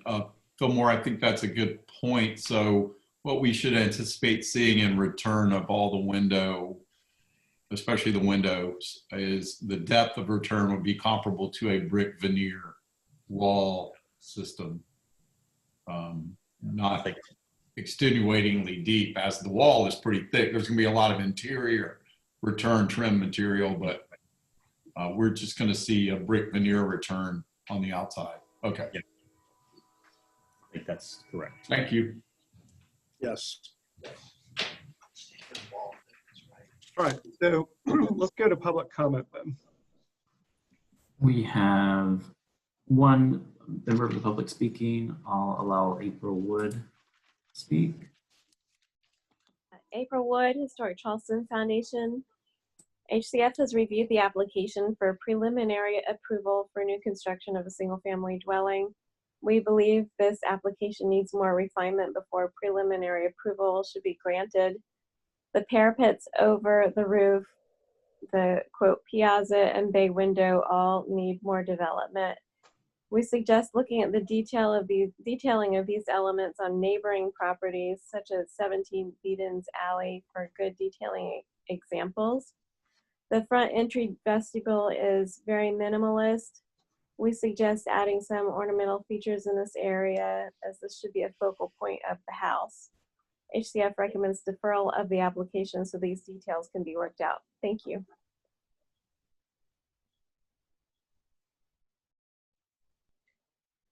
Is there anybody else, Alex? That's all the public comment. Okay. Alex, that's all public comment. There's no Preservation Society comment? No. Okay. Okay, how about staff recommendation? Okay, let me get to that.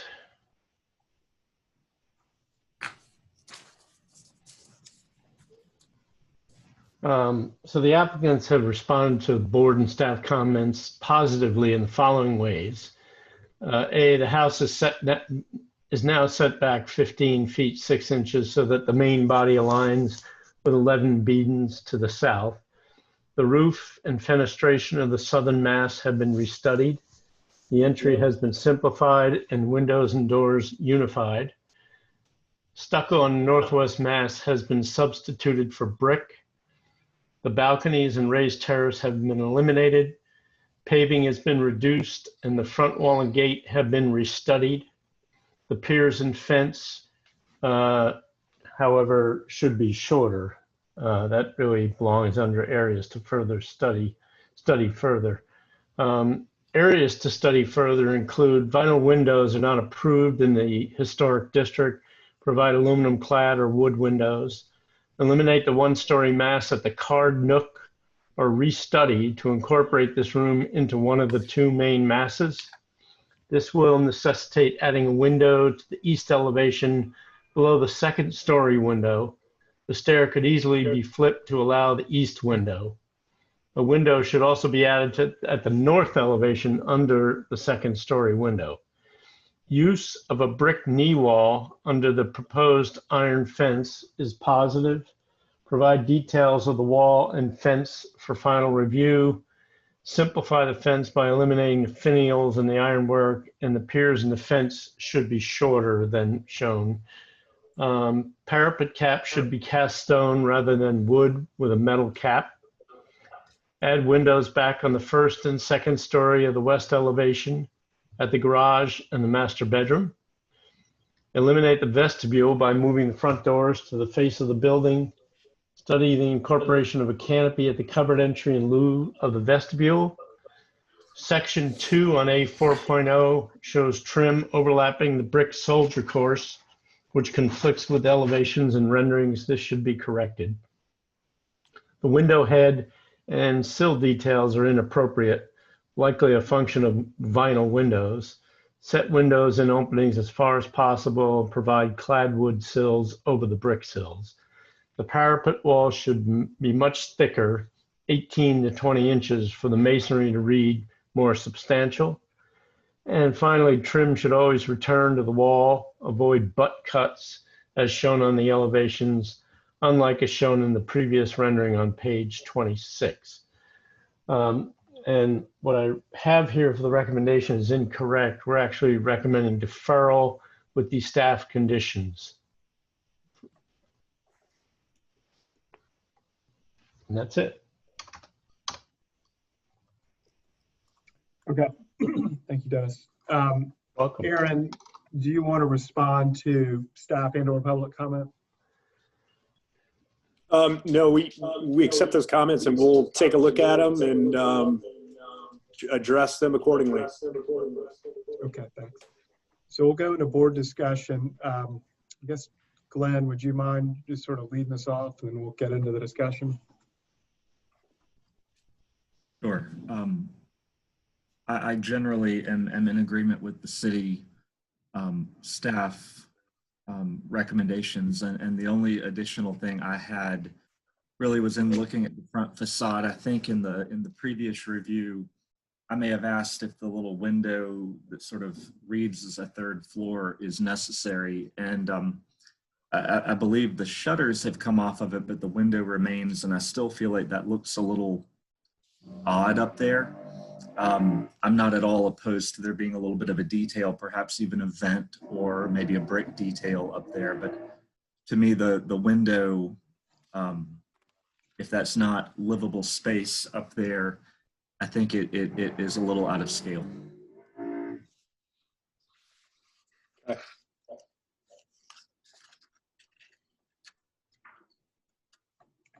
Okay.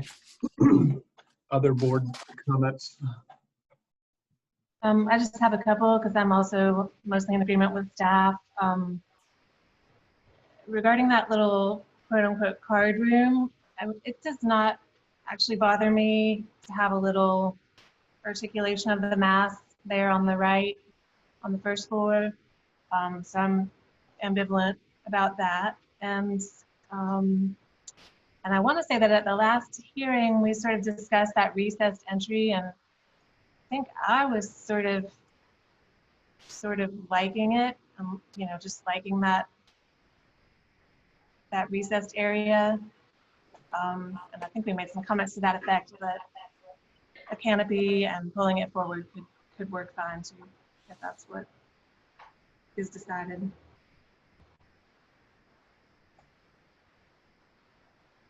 That's all I got. This is Bill. I'm in agreement with staff's comments. I do believe that one of the comments made by Historic Charleston, and I believe staff reiterated a similar comment, it does have to do with the sort of visual trim weight, especially the fascia on some of these elements. It is slightly heavy. Just some maybe modification and just take a look at the prescribed trim weights. And Julia, I kind of am to some point agreeing definitely about the entry portico.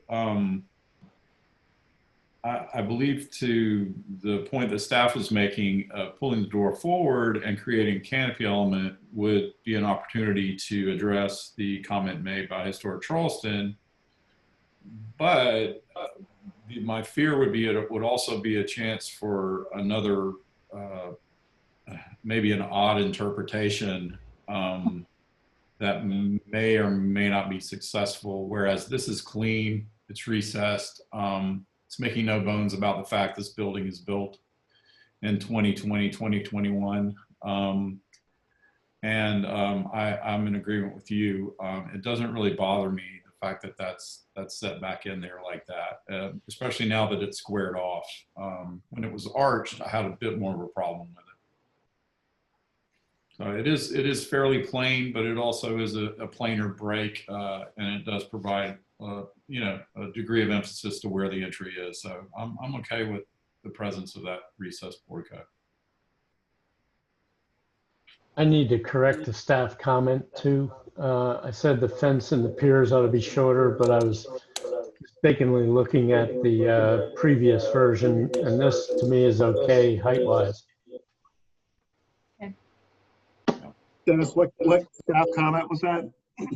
I added that the piers and fence should be shorter to number 2, but I've taken that away.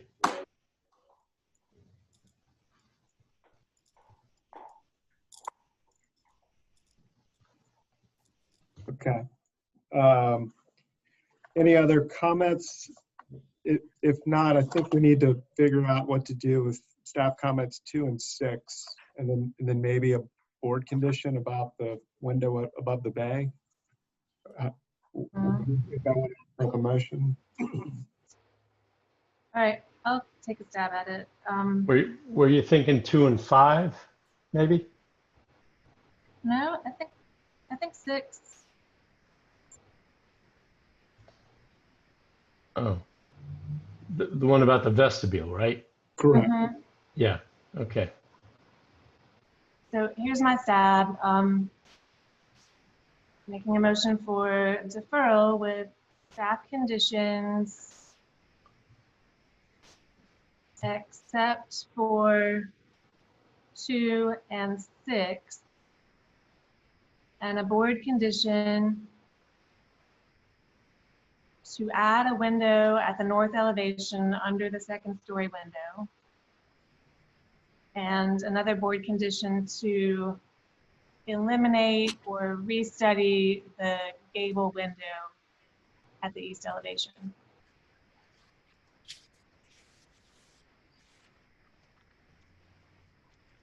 Mr. Chairman, may I ask for clarification of that point? Yep, please. I should have brought this up in discussion. And I guess I need to make reference to Mr. Gardner because he did bring that window up. If for some reason the ceiling of that room was vaulted to a degree that that window was engaged into an interior finished space, albeit very high up, but it would have a justified purpose. Would that allay your concern, Mr. Gardner? I don't think so. I just think it's out of place, truthfully. Okay. Thank you. And if I'm not mistaken, I think that this is Fillmore. That I think that main roof is drawn as a truss system, so that it wouldn't be occupied space. Thank you. I do agree. That motion. All right. So here's the motion. Julie, I think, made the motion, which is deferral with staff conditions other than 2 and 6, and board conditions to add a window at the north elevation. I can't even read my writing. And at the second story windows. Is that right?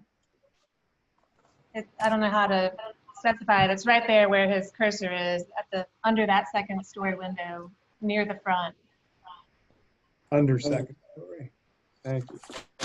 And then the second board condition to eliminate or restudy the gable window on the south elevation. Is that the south elevation? East. That's the east. The east. Yeah. All right. Is there a second? This is Bill. I'll second. Are you guys hearing feedback? Yeah. Bad reverb. Yeah. That was a lot of seconds. Yeah. Okay. All right, so Julie's made a motion, Bill seconded it. I'll call the roll here. Bill? Aye, in favor. Fillmore? Yay, in favor. Julia? Yay, in favor? Glenn? Yay, in favor. Chair votes yay in favor. Motion passes unanimously.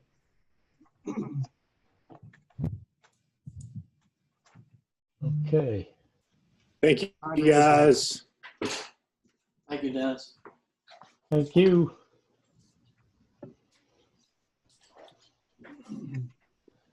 Okay, next up is 9 Rose Lane. requesting conceptual approval for new construction of a garden shed.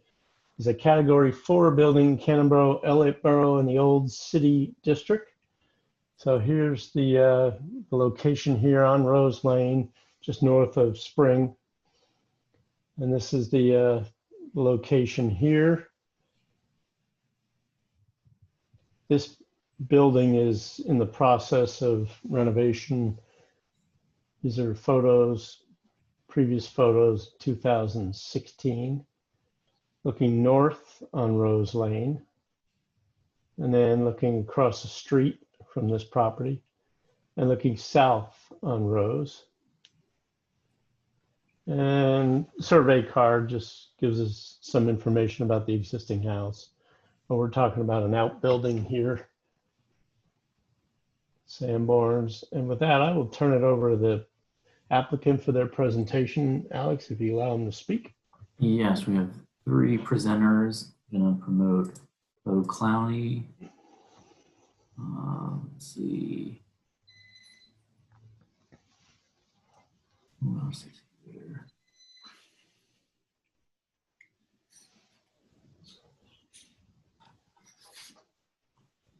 I'm not sure if they might be all on one account.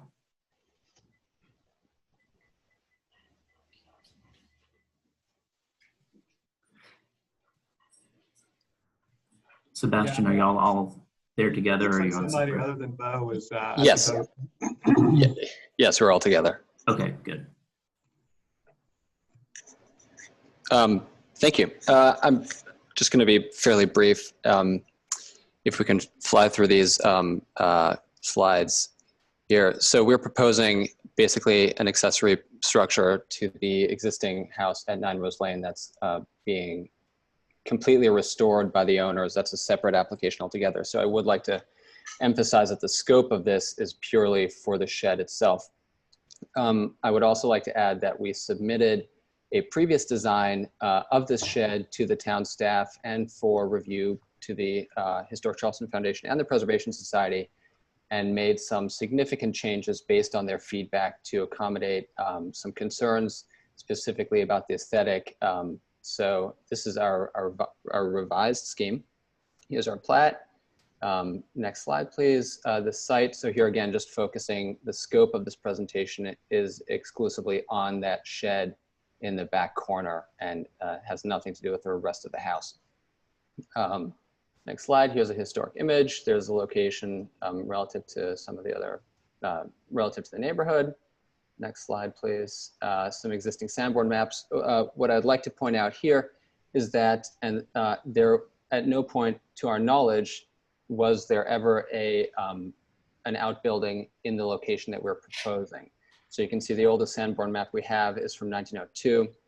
We believe the building itself was built around 1862 to 1863. That came from a research paper from a Clemson and College of Charleston research student who did a chain of title project on this building. So we do think this that image all the way to the left is fairly close to what the original configuration was.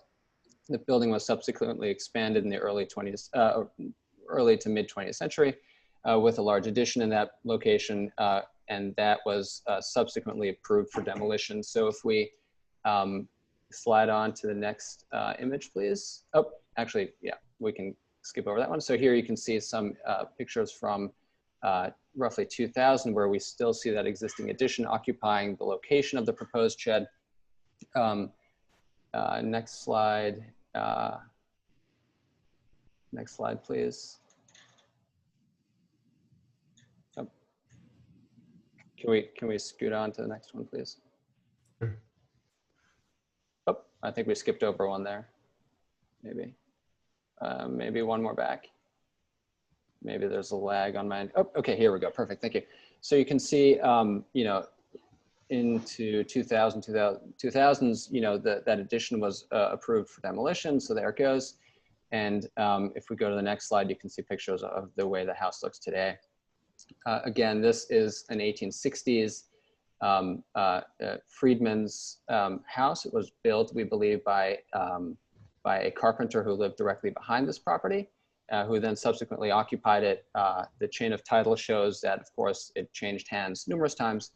And as of, you can see from the previous pictures, as of about 20 years ago, it's been in pretty bad condition. So the owners have really kind of embraced the process of properly restoring this house. Because it is a very small building, it has a very small footprint, and because they would like, because I think the site would benefit from it, they are asking, and we are proposing to add a small shed in that back corner. So if you see the bottom left image where that power pole is, right, exactly, sort of tucked back there. One thing I also don't have in this presentation, but I'd like to mention is there's a lot of precedent for locating accessory buildings in this neighborhood in that location. So a couple of other addresses just off the top of my head here: 10 Rose Lane, 16 Rose Lane, 15 Sire Street, 7 Sire Street, 1 Ash Street, and 6 Ash Street. These are all streets immediately adjacent to this one. They all have examples of various outbuildings in that location. So relative to the existing house, we feel that it is an appropriate location for that kind of building. I'd also like to add that we received approval from the BZA on Tuesday night's meeting. That's July 21st for the necessary setback variance to locate the building there. So if we can slide on to the next, here we go. Thank you. This is the design. We have our roof plan at the top, the elevation facing east, facing Rose Lane in the middle, the floor plan at the bottom, and then 2 side elevations on either side. So you can see basically this building is tucked up against the proposed wall that would be running along the property line. And the building itself is supposed to resemble a sort of fairly vernacular Carpenter Gothic building of the late 19th century.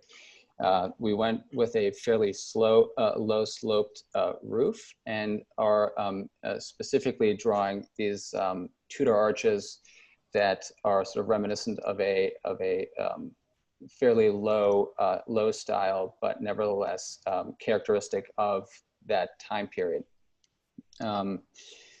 We did have some, oh yeah, this is a good one as well. So you can see the little shed relative to the house set back there from the street. We worked with the Historic Charleston Foundation, who provided a wonderful precedent image for a similar building on George Street. It has a similar low slope roof. It has similar distinctive architectural features. In that case, it's more of a Moorish revival building, so it has horseshoe arches. We are showing the Tudor arches, more in keeping with more of a Gothic aesthetic. If you go one more slide, I think there should be a picture of other Victorian sort of revival style details in the immediate neighborhood, and then as well as this little Moorish revival shed that I just mentioned on George Street. So you can see, I think it's important to note that there's a combination of existing buildings that were renovated with subsequent style embellishments. So on the top left corner, you can see the console brackets at the entry hood. Those are fairly detailed and would have been applied later. That's actually a fairly common detail in this neighborhood, where you have these sort of elaborate additions to the porch screens. Here at 1 Ash Street, you can see the ornamental window hoods and the transom at the door, which I think is octagonal. So again, some of these sort of quirky later 20th century embellishments.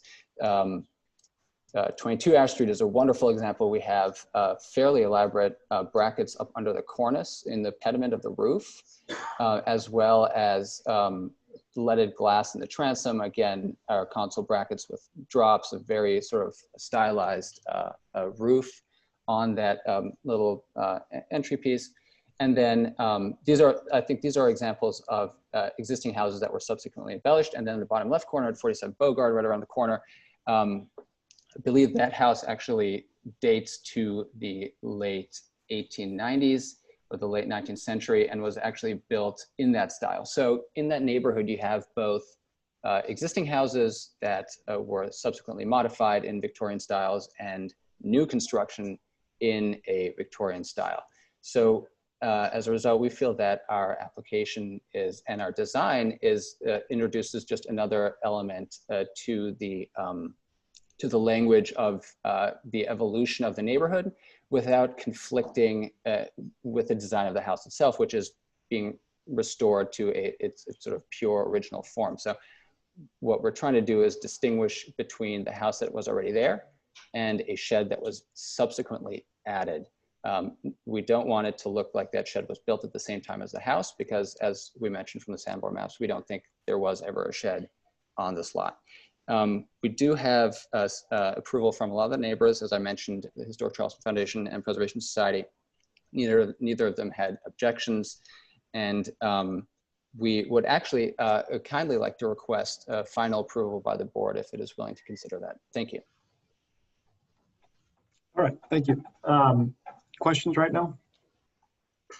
I have a couple of quick questions. Is the masonry wall part of the application? It's not an existing masonry wall, is it? It is not an existing masonry wall, but it is not part of this application. Okay. And then I just can't help myself. I have to ask about the ridge condition. I just can't let it go. Like, why there's not just a normal ridge? I mean, there's so many compound miters going on anyway. Wouldn't you just adjust the hips so that they would all meet at a ridge? Yes, I believe you probably could. I guess it would. Yeah. I mean, if we could resolve it. No, not at all. If we could resolve it that way, that would certainly be an option that we'd be happy to. Sort of kept me up at night for a while. Yeah, no, so, right. So, what we were trying to do is the building has a rather trapezoidal footprint. And that is because we're trying to align the front of the building to be perpendicular to the adjacent house. And, I get it. Yeah. Okay. Yeah. So it's a matter of resolving that roof shape. If we can resolve it with a perfectly horizontal ridge, then we will do that. Awesome. Thanks. Yeah. I had two questions, if I can, Mr. Chair. Please. Number one was, what sort of roof are you imagining you're going to use here? So what material? We would like to go with a metal roof. Now for the main house, I believe the Historic Charleston Foundation mentioned that copper would be too high style, so it would be some other type of standing seam metal, or potentially a flat seam welded roof. That is something else that we would consider. So aluminum, you're thinking? No, we'd potentially consider maybe a painted aluminum, but we have not picked a final finish color for that. And the other question was, are the louvers in the openings operable? Are those actually windows, or are they just infilled openings? They are fixed louvers. Those would be true openings in the wall. This is an unconditioned shed, so it would just purely be a louver. It would probably have an insect screen behind it. Thank you. Any other questions right now? Mr. Chairman, Mr.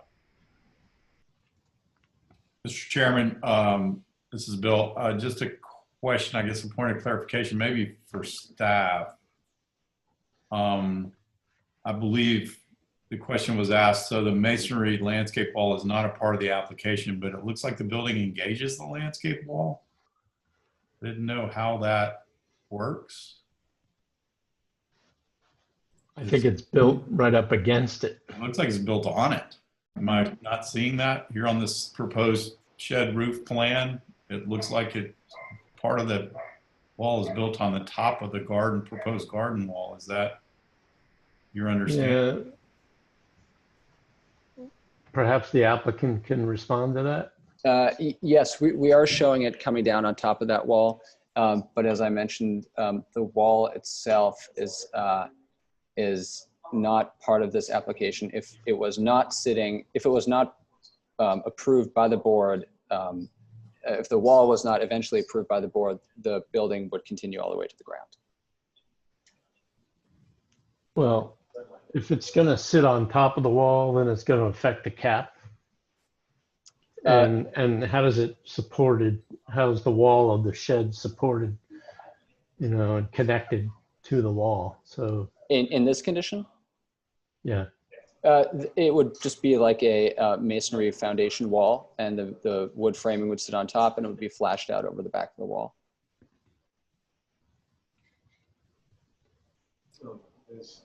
So you would take the cap away?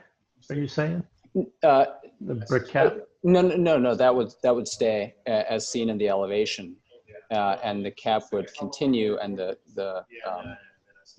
except for the portion where the building would attach to it, and then we'd have flashing over that cap where the wood framing would sit on top of it.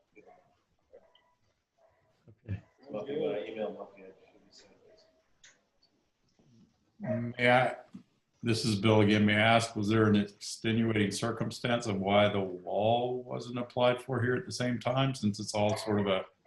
It's part of the main house scope, or part of the remaining property.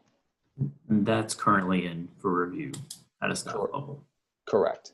Yeah, but that wall is not currently in review.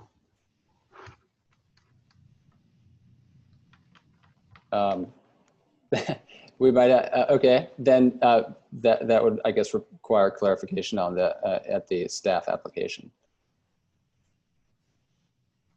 We'll have to look at, I don't remember specifically if that wall is addressed in the staff submission for the house. Right. But we can look at that. Okay. And if not, then the wall would be applied for separately under the landscape scope.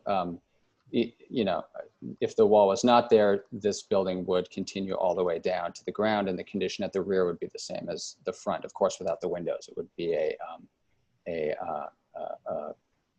wood shiplap wall. Do we know anything about the age of the wall? So if you go back to some of the existing images of the site, there is an old masonry wall along a stretch of the back of the property.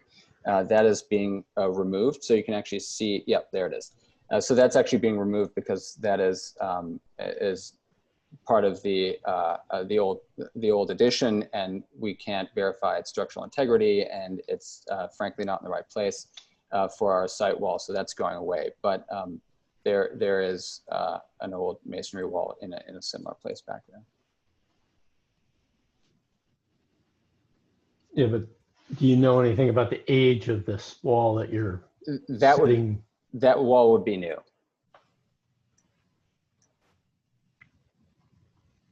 And so you're trying to understand if the existing wall is historic and needs. Yeah. No, we do not consider the existing wall of the old addition historic. So this is a remnant wall from the old addition. But that remnant wall is being demolished, and that demolition is part of the application to the town staff. Okay, so then this is a new wall? Correct. You are constructing, but you haven't included it as part of this application because it's part of the house application, you're saying? Correct. Okay. I guess my question will be, what we're reviewing here is considered to be a clapboard sided structure that goes all the way down on four sides. I'm just trying to understand. No, that's not what he's saying. He's saying that it's built on top of the existing, it's built on top of the wall that was proposed, the new wall that was proposed as part of the house renovation. Correct. Yeah. So it would be clearer if that wall, if you detailed how this building sits on that wall. So I guess my question to staff is, has that wall's been approved, the new wall? What's the status of our review of the house, Alex? It's still in for review. No approval yet. I think what we could do is, since we haven't approved it yet, we can pull the wall out of the house review and add it to this so that it's part of this. And then when they come back, they could you know, include the wall as part of this scope, and because they're connecting to it. Okay. I believe that makes sense. I guess what I was wondering is, could the applicant in this instance then, because that does make sense, because the building is integrated with the wall. If the applicant now could maybe elaborate on the wall as part of his presentation, and then we could review it. Sure, I would be happy to. So we are proposing a masonry wall that would run along the property line. I believe if you go to the site plan, it does show the extent of that. So if we go back a few slides. Yep, so there it is. So the wall would run essentially along the southern property line to the corner, to the southwestern corner of the lot, and then north along the rear property line to the rear corner of the house. And it would be a simple masonry wall that would receive a stucco finish and a brick cap.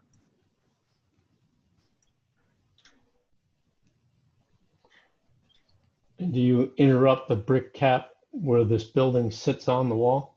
I would rather not. I'd rather see the cap continue and have the brick wall sit on the cap and then flash. There would be a small flash and a drip edge that would go over it where the building engages the wall.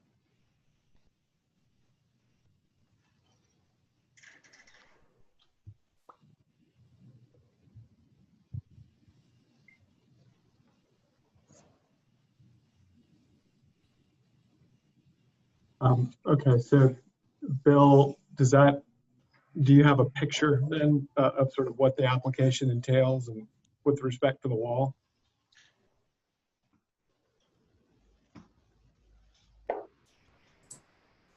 Bill, you're on mute. Thank you, Alex. I apologize. Can you hear me? Yes. Yeah. So that is that's a CMU wall with a stucco finish and then this brick cap. That is construction of the wall? Correct. Okay. All right, so we're still in questions. If we have more questions, fire away, but otherwise, Alex, do we have any any public comment? Yes. We do. We Okay, have. let's do that. And Okay. then we'll come back to the staff recommendation. Let's see, we have April Wood, and she should be able to talk now. April Wood, Historic Charleston Foundation. HCF has met with the applicant several times and has reviewed this application. We are pleased that the applicant is taking on the much needed rehabilitation of this dilapidated historic structure. They're going above and beyond with the treatment of the property as a whole. We are in support of this request. Thank you. Okay, and then Alex or Dennis, how about staff recommendations? Okay. Well, you know, the height, scale, and mass of the shed are appropriate, and however, the details, you know, though refined and elegant, we feel are too high style for an outbuilding of a very simple, detailed house in a neighborhood of vernacular houses. Furthermore, the arched openings we feel are unrelated. Square off the door opening and eliminate the louvered openings unless they can be actual window openings. The building should be disengaged from the wall, or the wall included in the application and divorced from the house renovation project. So we're recommending conceptual approval with the conditions noted and final review by staff. Okay. Any clarifications or response to comment? From the applicant? Yeah. Yes. Thank you. My only comment would be, you know, I understand this sort of high style concern. That was something that was addressed in the redesign of this building. And I guess I'm a little surprised only because there is extensive evidence of fairly high style Victorian ornament on other buildings in the immediate vicinity in the neighborhood. And, you know, we feel that removing the features that are characteristic to the style would actually dangerously perhaps equate this building to the other one on the site too closely, in the sense that it would potentially cause a conflict in the narrative of the evolution of the site. It would actually look like a shed that may very well have been built at the same time, which obviously it was not. So I think that the extensive Victorian architecture, among other vernacular buildings in this area on the neighboring streets and around the corner, is ample evidence that there were subsequent embellishments made to these houses over time. Okay, thank you. So let's go to board discussion. I guess maybe go back to Bill, see if you can kick us off here. Yes, this is Bill. I think it's a modest size structure, and I do agree to the point of some functionality of these openings. I would say that the Carpenter Gothic aesthetic is it's not really bothering me, as long as it's executed in a fairly simple fashion. I think it gives it a little bit of personality. It's not over the top. It's not over stylized. I would definitely take Julia's comment to heart about potentially creating a simple ridge condition on the roof. And then with, if it's a proper term to say online, bastard hips.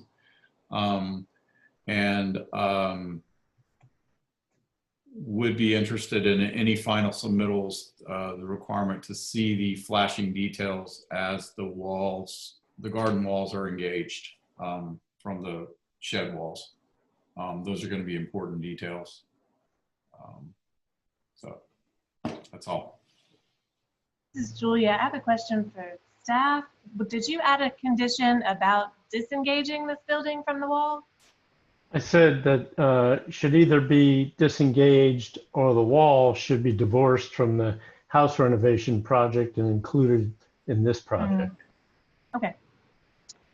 All right. Well, I think I'm pretty much in line with Bill on this, and I know that in the past our office has dealt with similar conditions where a wood frame wall is engaged with a brick cap, and I think it can be flashed properly and done well, but that is detail that needs to be worked out. Otherwise, yeah, I think I'm okay with the little slightly whimsical, slightly foreign arch.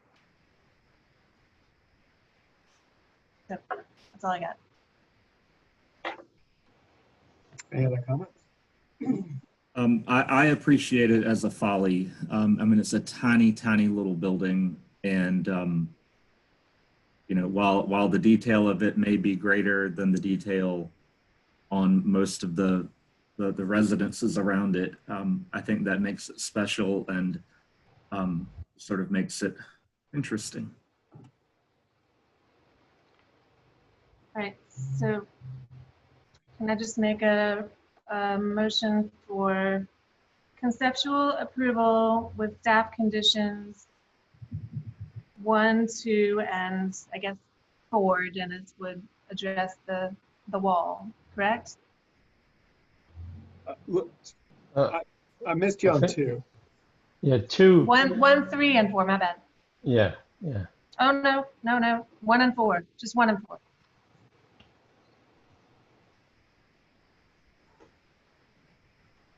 Okay, how about your roof ridge? I mean, I think they will eventually come to that conclusion, but okay. I think so. I have a question for clarification. In approving this, are we then also approving the wall? I think Dennis sort of covered that with his late breaking comment.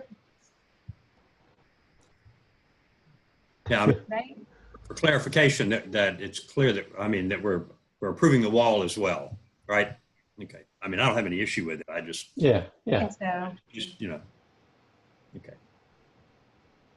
I was just saying, Fillmore, that since the building and the wall are connected and interrelated, it'd be better for the wall to be part of this project than the house renovation project. I agree. I just wanted to make sure that was clear there, that the wall's getting approved because it's integral to the building. Yeah. Yeah. Okay. Okay, so Julia, that was a conceptual approval, staff conditions 1 and 4. And is that it, or period? What comes next? Like, do we see it next?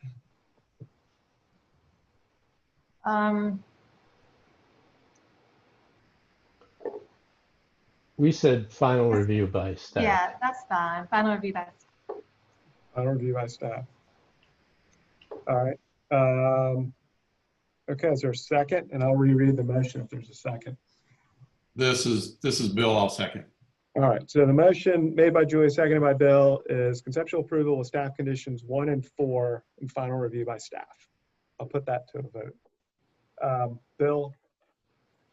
Yay, in favor. Fillmore? Yay, in favor. Julia? Yay in favor. Glenn? Yay in favor? Chair votes yay in favor. The motion carries unanimously. Thank you. Mr. Chairman? Yep. May I request a 4.5-minute break? I arrived home straight here and I've drank 2 cups of water. So I needed about a 4.5 minute Too much break. information. Bill, I was going to suggest that we pick up the pace because I need enough time to have a martini before I go to bed here. Yeah. I hate to keep you from that, but I really need about just 4.5 to 5 minutes. I'll be right back. Okay. Thank you. On time. Okay, so Mr. Huey's recusing. We just keep going? You can introduce the project, can't you, Dennis? I could. Yeah. I'm sure Bill has read the application thoroughly and is well aware. Okay, so next up is 61 Ashley Avenue, requesting conceptual approval for addition of piazza screen and repair and replacement of columns, balusters, and decking. Category 2 in Charleston Village, circa 1803 to 07 in the old and historic district. So here at the corner of Ashley and Bufane. Some context photos here, looking at the house at the corner. And then from Bufane, and then from Ashley and Bufane. And now we're right at that corner. Some historical information as well as the survey card. And you'll note on the survey card, there's sort of a Victorian looking door and side lights and transom at the piazza. And then an older photo from 1941 from the digital library that shows a solid transom with verticals that are probably close to where the verticals are in the mullions here. Looks like the same sort of door configuration there as you see here. So the Sandboards that peg the date. And with that, I'm going to turn it over to Mr. Young for his presentation. Alex, if you could. Yes. Mr. Young, speak. He's now a panelist and can unmute himself and turn on the camera if he'd like. Unmute, start video. Okay, did that, can you all hear me? Yes. Yep. Okay, thank you.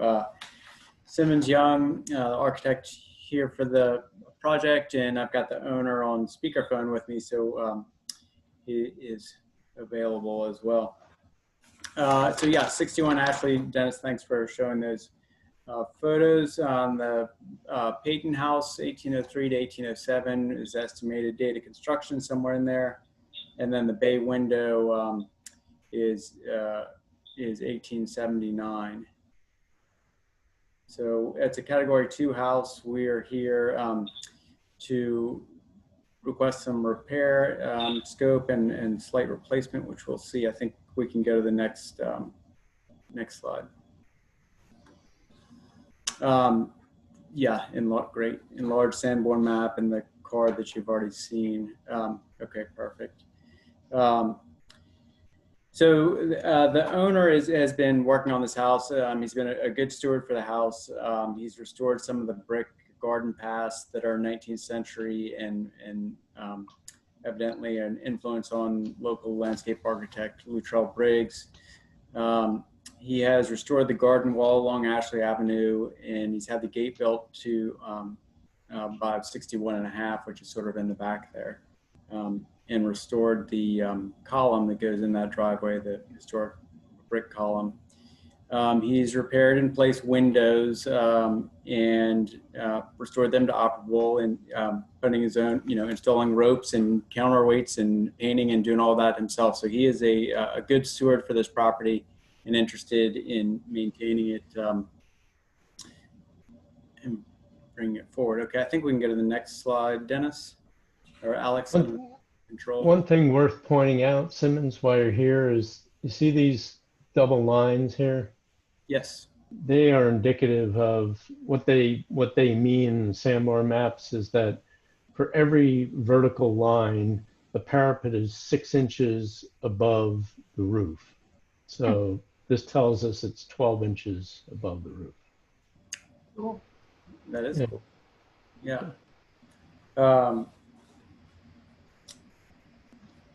Okay, so this is a plan of the piazza screen. There's an existing pilaster on the right-hand side that's not original. At least we think the pilaster was there, but not this one that's there now. And then the column on the left-hand side is original, and we can see in the next photos. We'll pop to the photos in a minute. Yeah, that's great. So you can see the difference in the capital of the original first floor column and the second floor column. And then on the photo number 2, I think on the left-hand side, you can see the difference in that capital as well. So we are requesting permission to pull off the non-historic ones and have solid wood custom columns turned in to replace those to match the existing historic.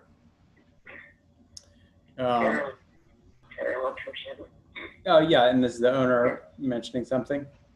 The 5 original columns, which have been repaired over time, they're going to be also sent to MW Millworks to have them restored properly, so that they'll all be in the Tuscan style as the house was originally built. Okay, did everyone hear that? It's a little. Yeah. Yeah. Okay, great. So yeah, repairs to the existing 5 historic columns also. Similarly, the balusters are proposed to be treated the same way, which is to repair anything that's repairable and replace things that are completely, if they are completely rotten. I don't think there are many of those. And Walt, maybe you could confirm, but I think there's only less than 5 or 6 that seem to be beyond repair. At the very outside, that may, but yeah, less than that. Yeah, we'll have to inspect everyone. Yeah, and then the wood flooring, you can see where it's been cut back in this photo and repaired. The decking, and that's pine. That we would pull up and do a full replacement of. So the 3 repair scopes are for the columns, the balusters, and the decking on the porch. And then the new piazza screen is what we're trying to do is get closer to the original style of the house rather than the Victorian. And so this is where this design has come from. And I know there's been some conversation. Dennis was nice enough to call me today to talk about it a little bit, and whether to go back towards the Victorian or towards this style that we think closer matches the earlier 19th century. And the owner would prefer to match the, to try and go back to the style of the house rather than to a Victorian piazza screen. So hopefully everyone can agree there was a piazza screen there before, and one should be able to go back. And then the style, I think, is maybe the item to discuss and get a little direction on.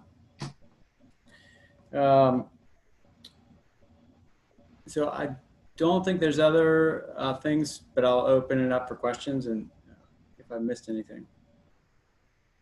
Thanks, Simmons. Any questions right now? I'll just ask a quick one. Simmons, given your conviction that this style of piazza screen is the correct style, did you have any, precedents or examples that you were sort of basing your design on?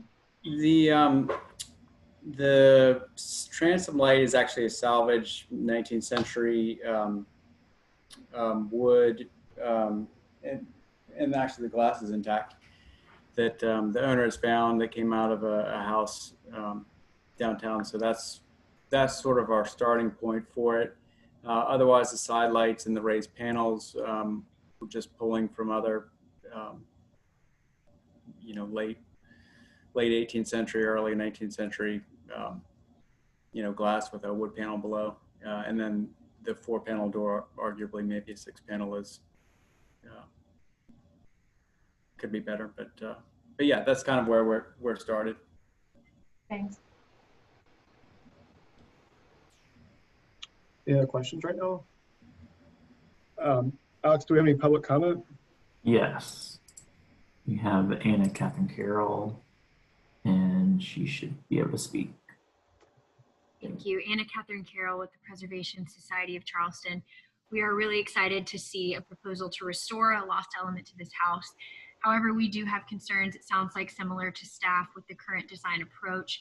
This being an early circa 1803 house modified later in the Italianate style, we feel that it would be more appropriate to base the design off of the evidence seen in the application materials, given that we have evidence of a previous piazza screen that reflects the Italianate influence.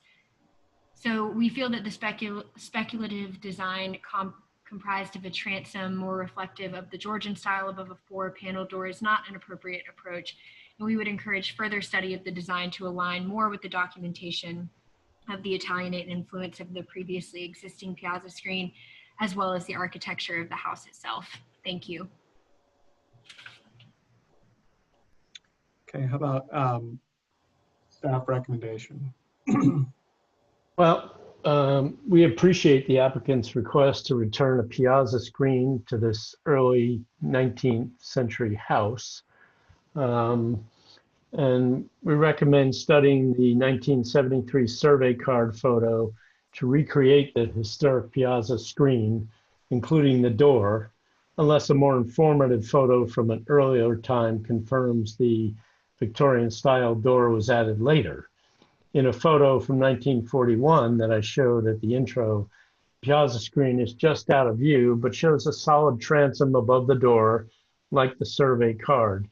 And this is the most recent reliable information that really should be the basis for recreating the piazza screen. We feel the proposed design is too conjectural for this category 2 structure, and any reestablished piazza screen should be based on the best available historically accurate information. BAR staff will need to review the scope of rot repairs, replacement of columns, balusters, and decking in the field with the owner and contractor at that time, and to confirm the degree of removal and replacement, and provide photos and elevations highlighted to show the extent of the replacement proposed. So we're recommending deferral for restudy of the piazza screen design. Okay. Simmons, you want to say anything in response to public comment staff recommendation? Particularly we will certainly get the staff out there to look at any items that we would be proposing to replace and repair. That's my only comment. Okay. All right. So we're in discussion. Fillmore, I'll ask you maybe to start us off, but I do, Dennis, I'm just to clarify, basically staff's approving the replacement, with field verification of the decking, columns, balusters, and the concept of the piazza screen, and we're down to what that piazza screen detail looks like. Yeah, I mean, our recommendation was deferral for restudy of the piazza screen design, and by virtue of that, we're in agreement with the replacement when verified in the field, the extent of that. Okay. If I could elaborate on something, we'll have to let the chair decide if that's, we passed the public, we passed our presentation. The owner wants to elaborate on something. Sorry, so does he have a question? If you have a question, well. No, I have a statement that the window suggested over the door is approximately from the same period as the house was built, and it came off a building on King Street. And I know the two men that run the salvage store there many times, and they sort of put this aside for me, depending on whether it's approved or not. So they're holding it for me, but it's a reuse of a beautiful window. The only thing the committee board has to decide is whether it's appropriate or not. But I don't think there are going to be any. I don't know if there are any photographs that early that show what the original screen was at that point in time. I'm not aware. I've done a little research in the library. I've done some work, but I was just lucky enough to find a photograph that occurred in Post Courier, and I said, "Oh, good. There was a screen there, not appropriate for the period, but there was one. Probably was changed from an earlier screen door." Okay, but that's all I have to say. Thank you. Okay, so Fillmore, could you? All right, so let's go to board discussion. Fillmore, could you kick us off? Very, very quickly, Mr. Chairman, point of Sure. order. Am I recused on this? I want to make sure. I did hear Simmons' No, presentation. No, you're in. Okay, thank you. Jay, who did you call on first? I called on you. Okay. On you. I'm in agreement. I'm in agreement with staff as much as I like the Douglas Adams style piazza screen, and it's very possible that in its original configuration in the very early 19th century, this house had such a screen. I think it is conjectural, and I think the standards that we follow would recommend using real evidence rather than conjectural evidence. So I'm in agreement with staff.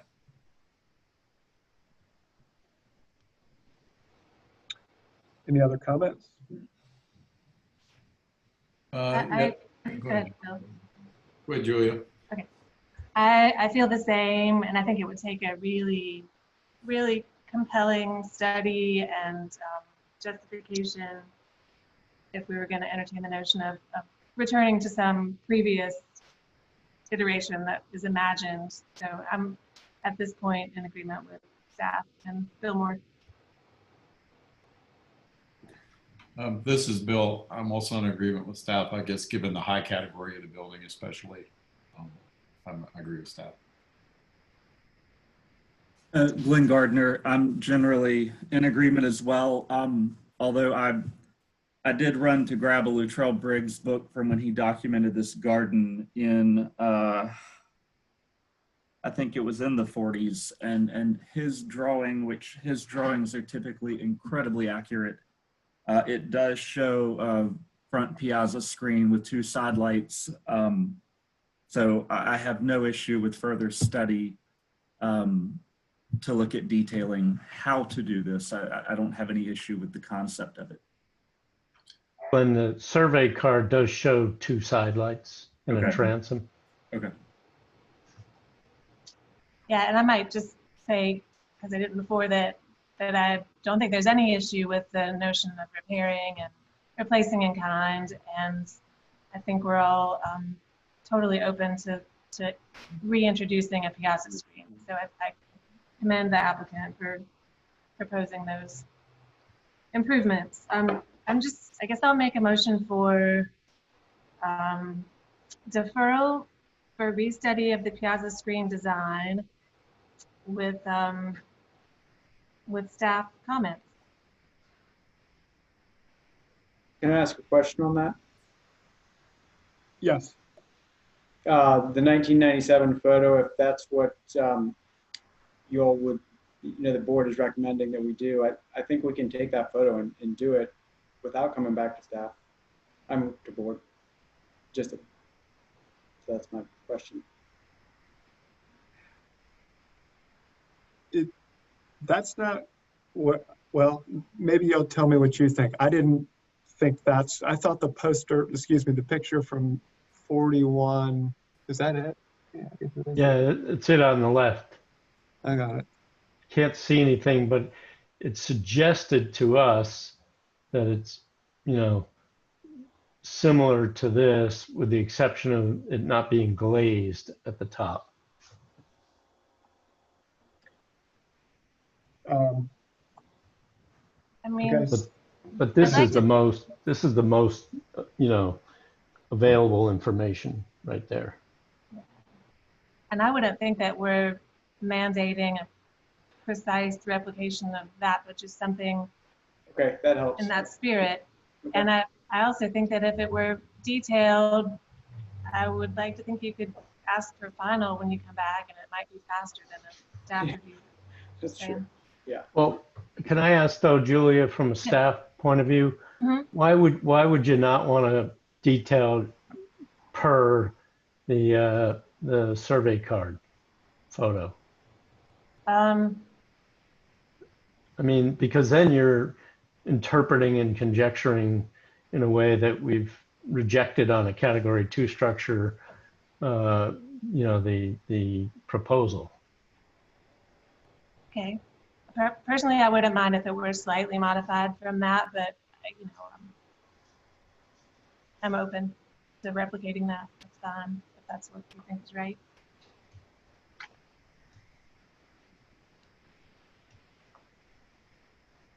But I think my motion is the same.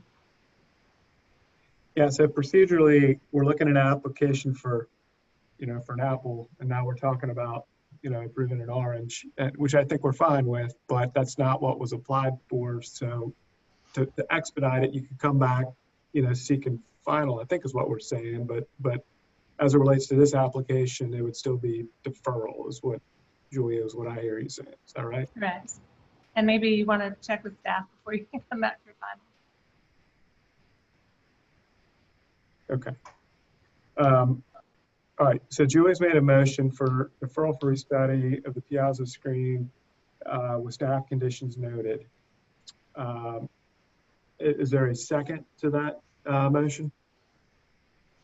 I'll second. All right. Okay, I'll put that to a vote. So I'll call the roll here. Bill? Yay in favor. Fillmore? Yay in favor. Julia? Yay in favor. Glenn? In favor. Chair votes in favor, so the motion passes unanimously. All right, thank you for your time. And I have to recuse from now on. Okay, you're out from here on out. Okay.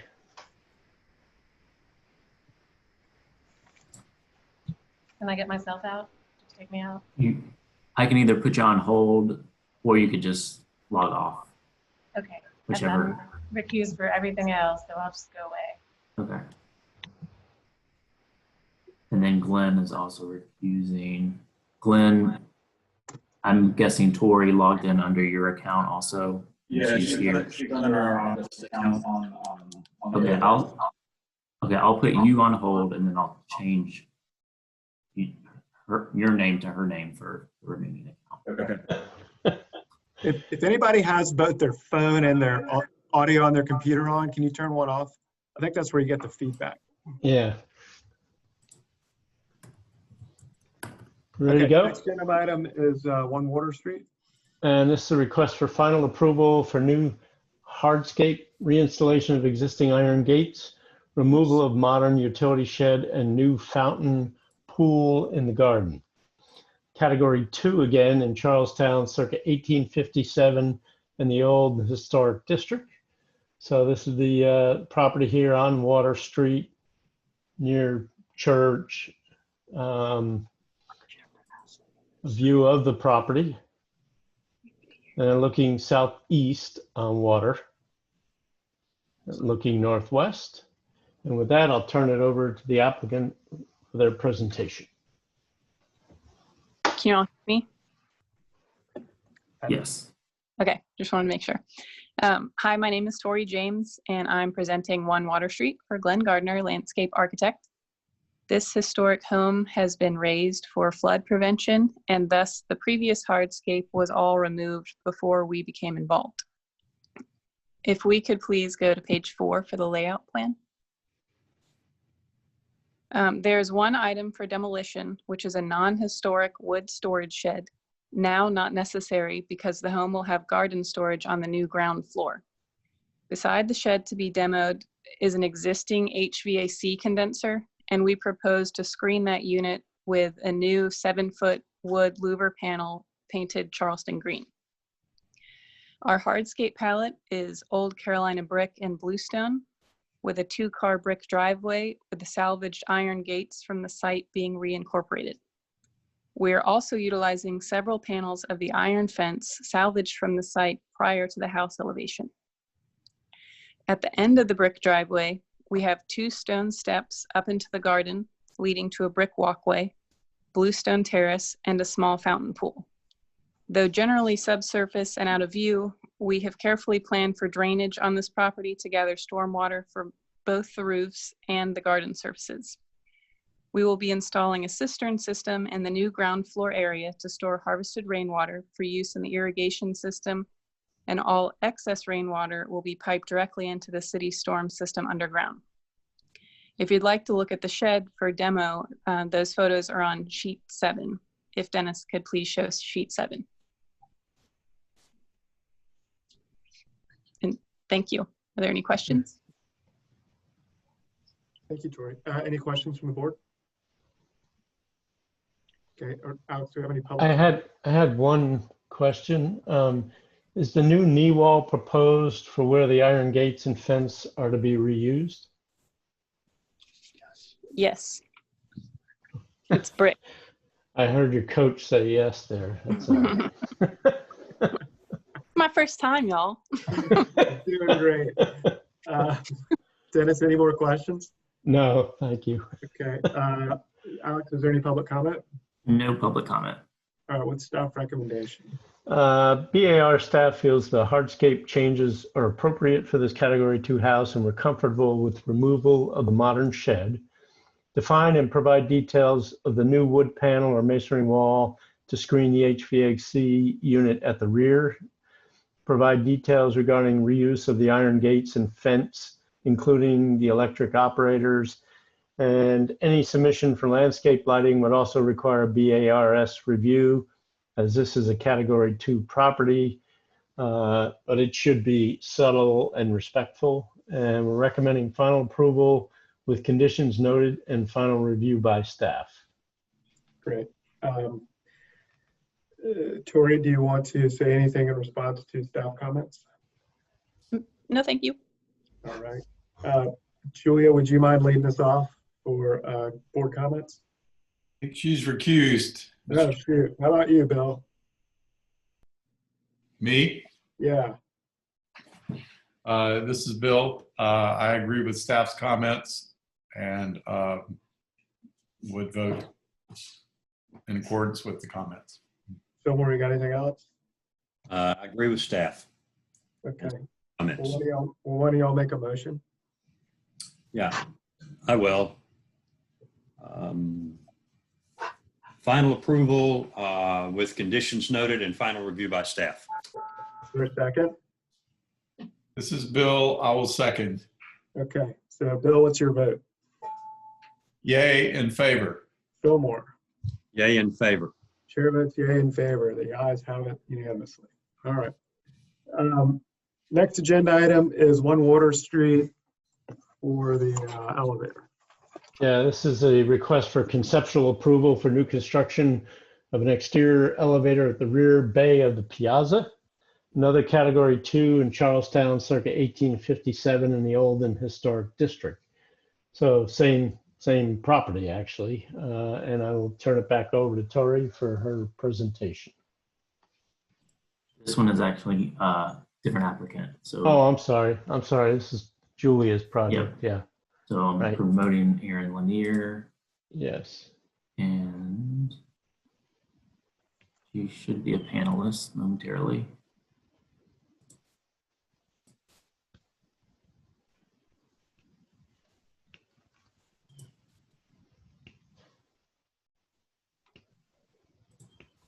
Erin, are you with us? I don't see her. It told me that.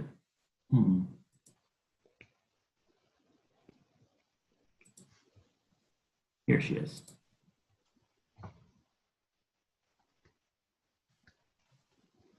She's muted. Can you hear me Yes. clearly? Okay. Yep. Good evening, board members. This is Erin Lanier with Julia Martin Architects here on behalf of owners of 1 Water Street, Bernie and Denise Manchime.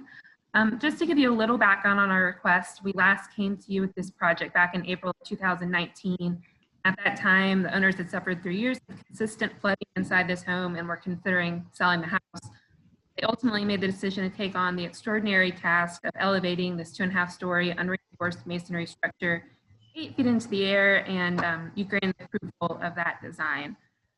Dennis, could you go to the next slide, please? Sure. Over a year later, and after considerable setbacks, the house is finally at its new height, and we are in the process of building the new foundation. The 2 photos at the top show the comparison from then and now. And if you haven't been by there, I'd really encourage you to see it. It's quite the undertaking. Despite the considerable costs of such an endeavor, the Manchimes have been incredible stewards of this property and willingly accepted the requirements of doing this project sensitively and with the quality and craftsmanship such an important house deserves, always with the goal of ensuring its long-term preservation. I'm here tonight because with the house at its full height, the practical implications of hauling groceries or luggage or trash to the first floor, much less the second and third, have become a real concern.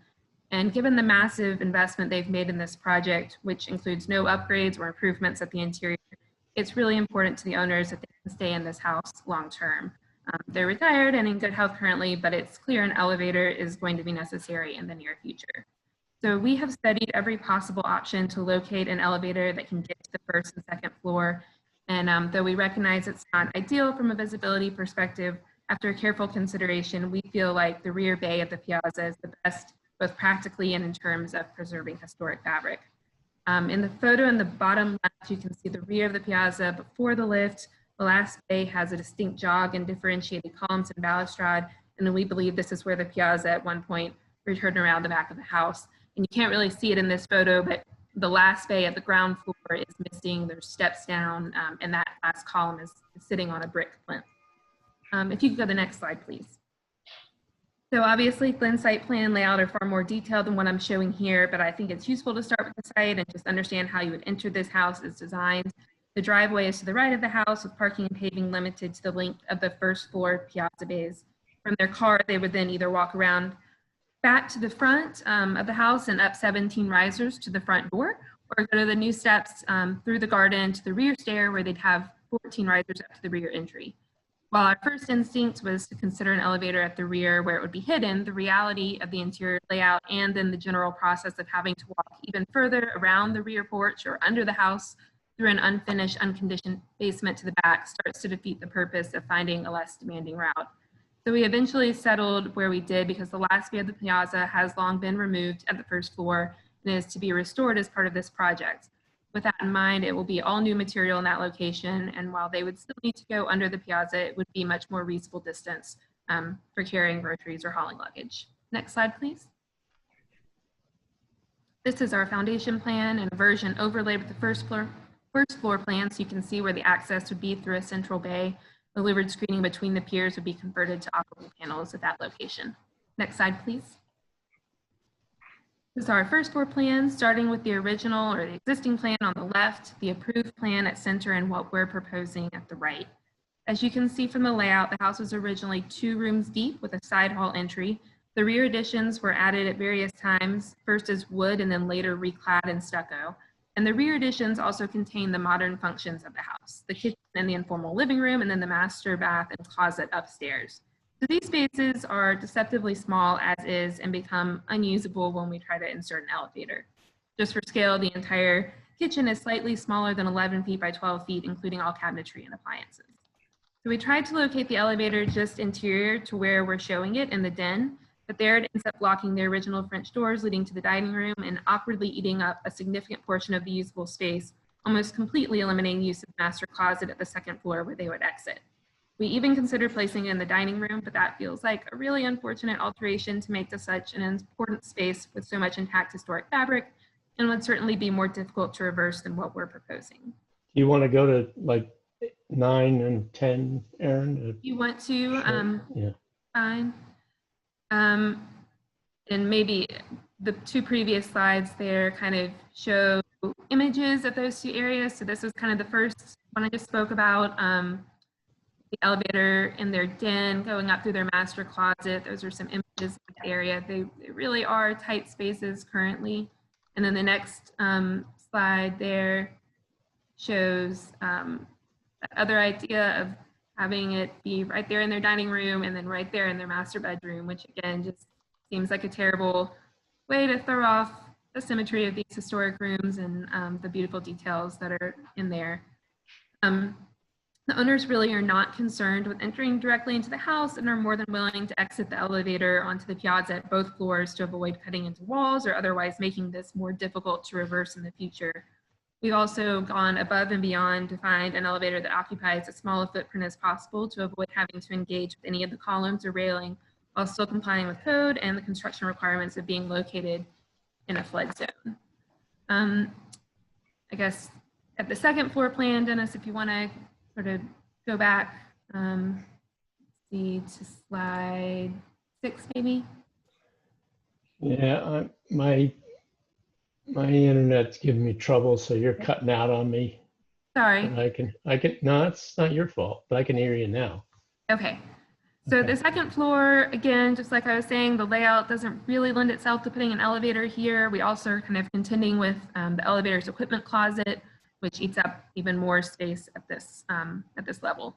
So if you go to the next slide, this is the west elevation, which of course you would never see this way, but shows the enclosure at the last bay. We're proposing that it would have a very simple wood cladding painted to match the stucco so that there's no competition with the white of the columns and railing in front of it, and it can just sort of blend in with the wall behind. We've also agreed with staff that the door should be clad in the same shiplap or V-proof material so that it can really just disappear. There would be no cutting into historic masonry walls, and the porch structure at the first floor would be entirely new. We would have to cut into the second floor structure, but in comparison to other locations, that feels like a relatively easy area to restore in the future. And then we would leave the second floor ceiling intact and have the enclosure go straight up to meet it. Next slide, please.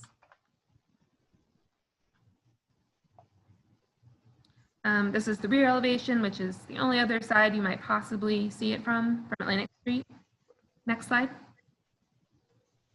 I'll skip through these since I already talked about them, but those were sort of the 2 options. And then that third slide was just a host of other places that might seemingly look like possibilities that for various reasons just really won't work. And I've written it out there, so I won't go through each one, but again, we feel really confident that where we're proposing it is the best location, both from a use standpoint and for the house. Next slide. So just end then with these 3D views. What you've previously approved is on the left. What we're proposing is in the center.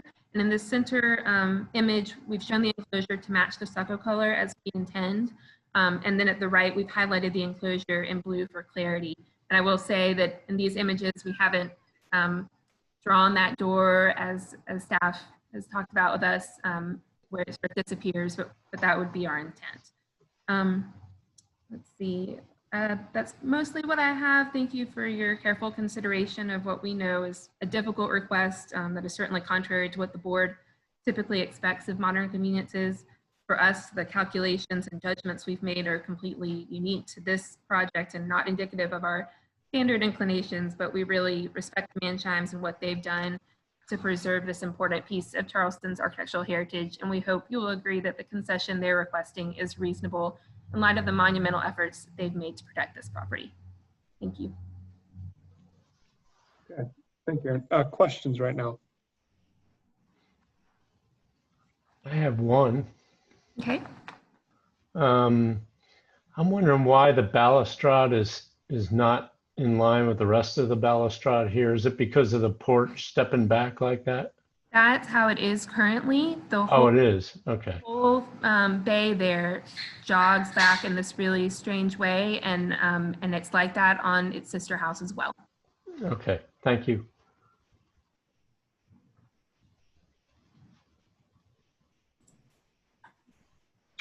Yeah, so I'm just reading your notes here, Aaron. Any other questions right now?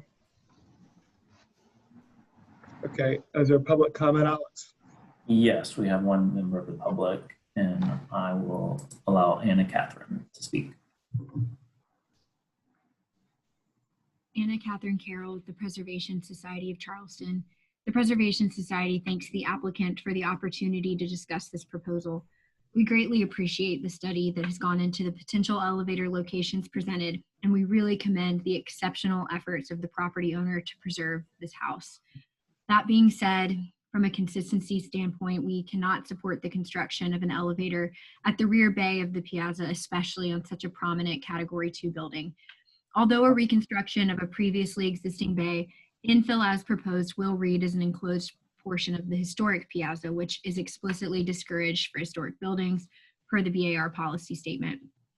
Prioritizing the preservation of this house's historic form, we feel options 2 or 4 would be viable approaches, though less convenient, to providing elevator access to this house, and ask that the board deny this application as proposed.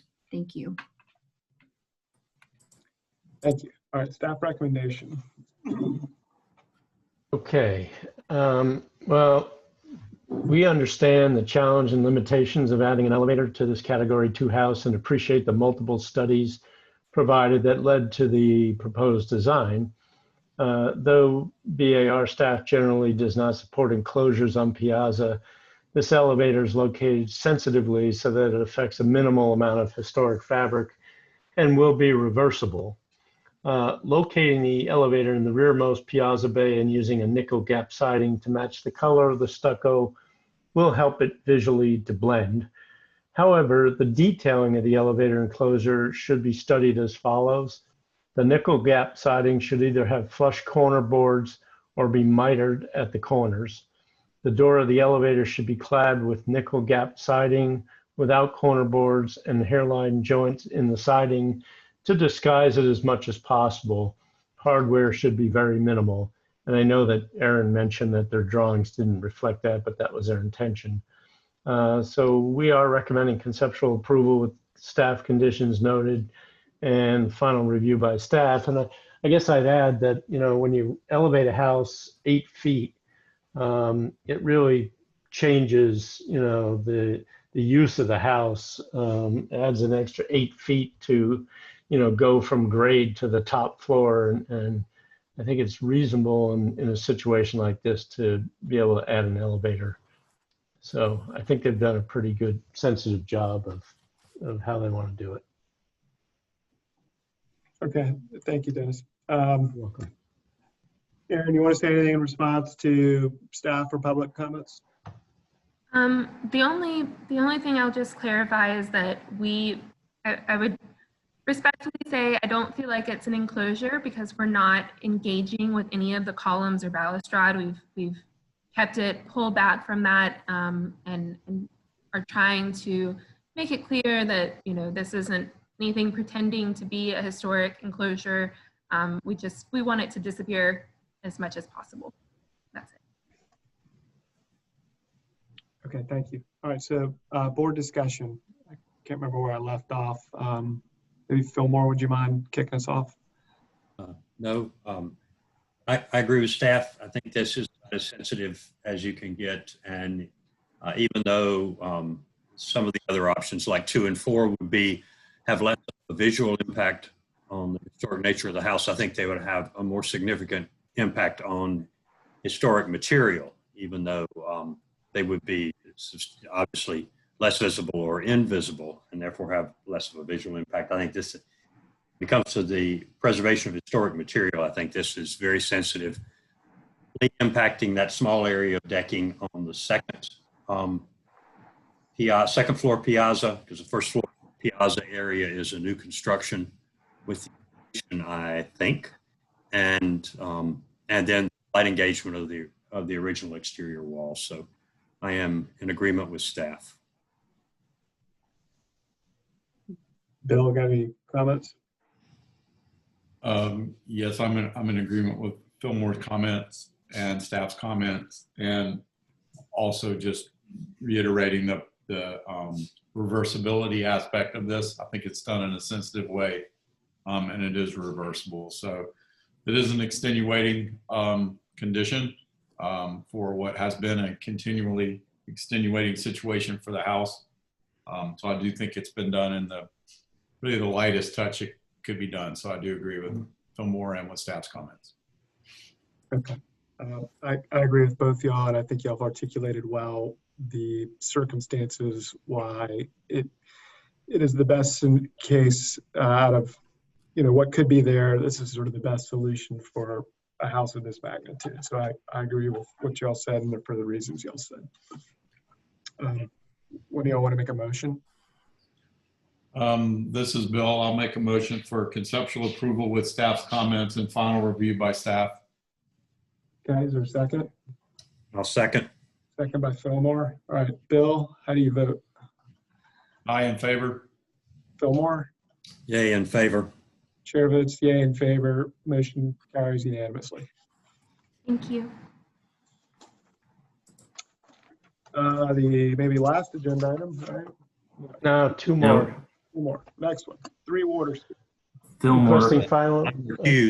Okay, I'll put you on hold and bring Glenn back in.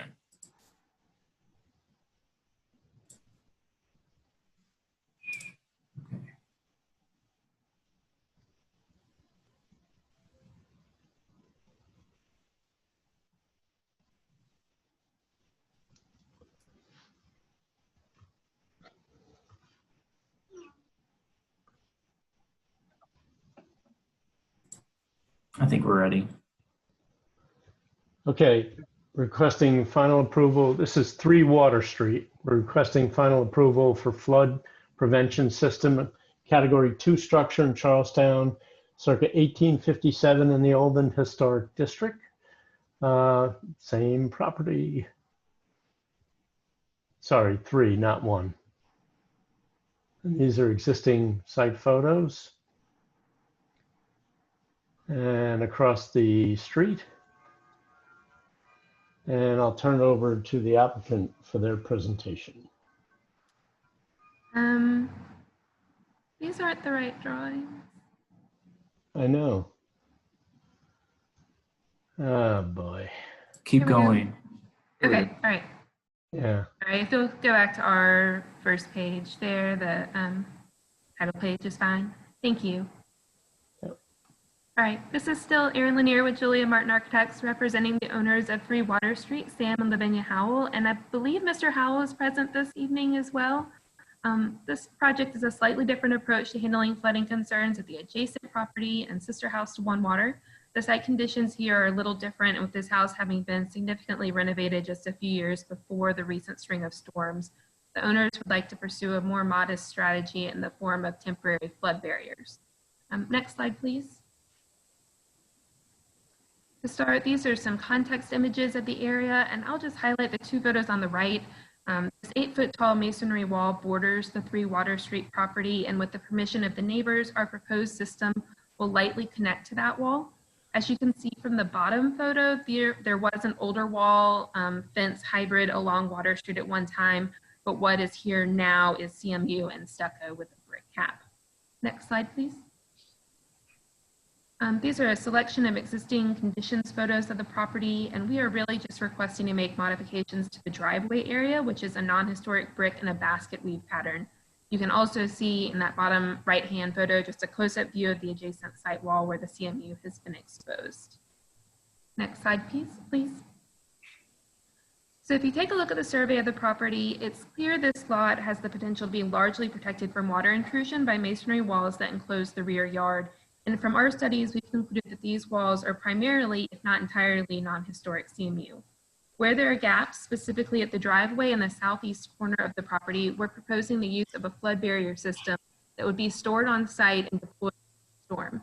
The only permanent elements of that system are underground in the form of sockets that posts are inserted into, as well as 2 small female anchors at contact points with an existing wall. You would not see these from the street at the southeast corner, but you could see the caps covering the sockets at the driveway, so that's what we're here presenting tonight. I will also mention that 2 barriers will be installed in the door and window openings on the front facade during a storm event. Those are simply gasketed and fully removable, so they don't require any kind of modification to the building structure whatsoever. Next slide, please.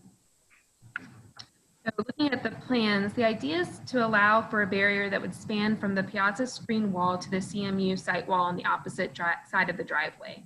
And in order to achieve that, we are requesting to remove a section of brick at the driveway where structurally isolated footers would be installed below grade, as well as a small section of coping wall running along the base of the site wall that remains from a former fence. We would then go back with a 12-inch horizontal band of bluestone, creating sort of an apron effect. And that bluestone is necessary to have an ultra smooth surface for the barrier to create a flush seal. There would be 3 post sockets embedded in the stone with small brushed stainless steel caps flush with the top of the stone. And basically before a storm, the caps would be removed, posts put in place, and staves installed between the posts to form the barrier. The system is structurally independent and will not rely on either wall to be held in place. But as I mentioned, there would be 2 small female anchors installed on the CMU wall and on the back of the piazza screen wall, just to create a gasket seal at those points of contact. And these would have flat caps that are about 1 inch in diameter and painted to match stucco. These are some images that show how the system works. The components are manufactured by an Italian company called Aquastop, and we and the contractor have been working closely with the systems engineers to tailor it to this specific property. The photos along the top show how those barriers would work at the driveway, where we would have 3 post sockets forming 2 sections, and then we'd have staves inserted up to 4 feet high. The photos at the bottom show how the removable panels work at the window and door, and again, those don't require any permanent changes or fasteners. The owners and the engineers and we all realize this is not going to be a perfect defense system. It's a hybrid, low impact approach that represents a calculated risk, developed in cooperation with the neighbors and the structural engineer. But we feel like this is a really reasonable approach to try to protect their property with a light touch and really no impact to historic fabric. That is all I have, but if you have any questions, I'd be happy to answer them. And Alex, I don't know if Mr. Howell is on as well, if he has any comments that he would like to add also.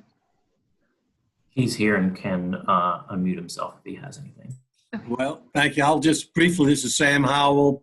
I live at 3 Water Street with my wife Lavinia, and also work and own Lenning House at 106 Broad Street.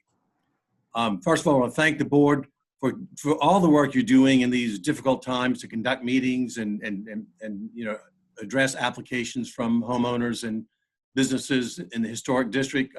I think this meeting has been very well run, considering how we have to do them nowadays. This is a very important project for Lavinia and me. Just as you heard, number 1 Water Street, our home at 3 Water Street has flooded 3 times in 3 successive years. After considerable investigation, we believe this Aquastop barrier system is the best solution with a minimal effect on the historic characteristics of 3 Water Street. We're endeavoring to have the system in place before the height of the hurricane season begins in September. So we would greatly appreciate your approval of our application. Thank you. Okay. Thank you, Mr. Howell. Thank you, Aaron. Any questions of either of them right now? No. Okay. Alex, is there any public comment? Just the 3 letters that I think you have. I do. Thank you for reminding me. Let me read them quickly. All right. We have letters from each of the, I guess, touching neighbors. One being Robert Rosen, a neighbor to the west, who writes that please let the BAR know we support the application. One from Tina Wardrop, who lives at 2 Zigzag Alley, shares a property line and wall with the Howells, who've discussed with them their desire to install a storm mitigation system to minimize flooding damage at their home, and I am fully supportive of their plan. Happy to answer questions. And then lastly, the man Shimes from 1 Water Street, who writes that his wife Denise and I abut Sam and Lavinia Howell. They're aware of the Howell's plans to construct a storm mitigation barrier and are fully supportive of their efforts. Aaron, I don't know if there's anything, sorry, we've got a staff recommendation, excuse me. Yeah, can I ask Aaron a quick question? Are both of these systems made by Aquastop? Yes. Okay, thank you. So, this proposal represents one of the most sensitive means of property protection with minimal impact on the historic structure. The permanent changes to the non-historic hardscape and wall to accommodate flood alleviation measures are minimal and appropriate for this Category 2 structure. And the other flood protection measures for the front elevation, door and window and the east site wall are either not permanent or not visible, and therefore not in BAR purview, although ingenious, in my opinion. We're recommending final approval. Okay, is there any board discussion? I'm in support. Go ahead, Glenn. No, I'm in support. Yeah, this is Bill. I'm definitely in support. I know we had another application, it's now been probably a couple of years ago, for much more severe flood mitigation of actually installing a hard masonry wall around part of a perimeter of property. I know at that time, I think I might have even raised the specter of a system like this. This is, I hope, going to be a precedent system that other people can take a look at. So I definitely appreciate the applicant going through the motions of finding this system and working with their engineers to figure it out. I wholeheartedly approve of this direction. Okay, anybody want to make a motion? This is Bill. I'll make a motion for approval as submitted. There's a second? Lynn Gardner, I second it. Okay. Final approval. Final approval. Final approval. Okay, excuse me. So Bill made a motion for final approval as submitted. Glenn seconded it. I'll put that to a vote. Bill? Yay in favor? Bill Moore?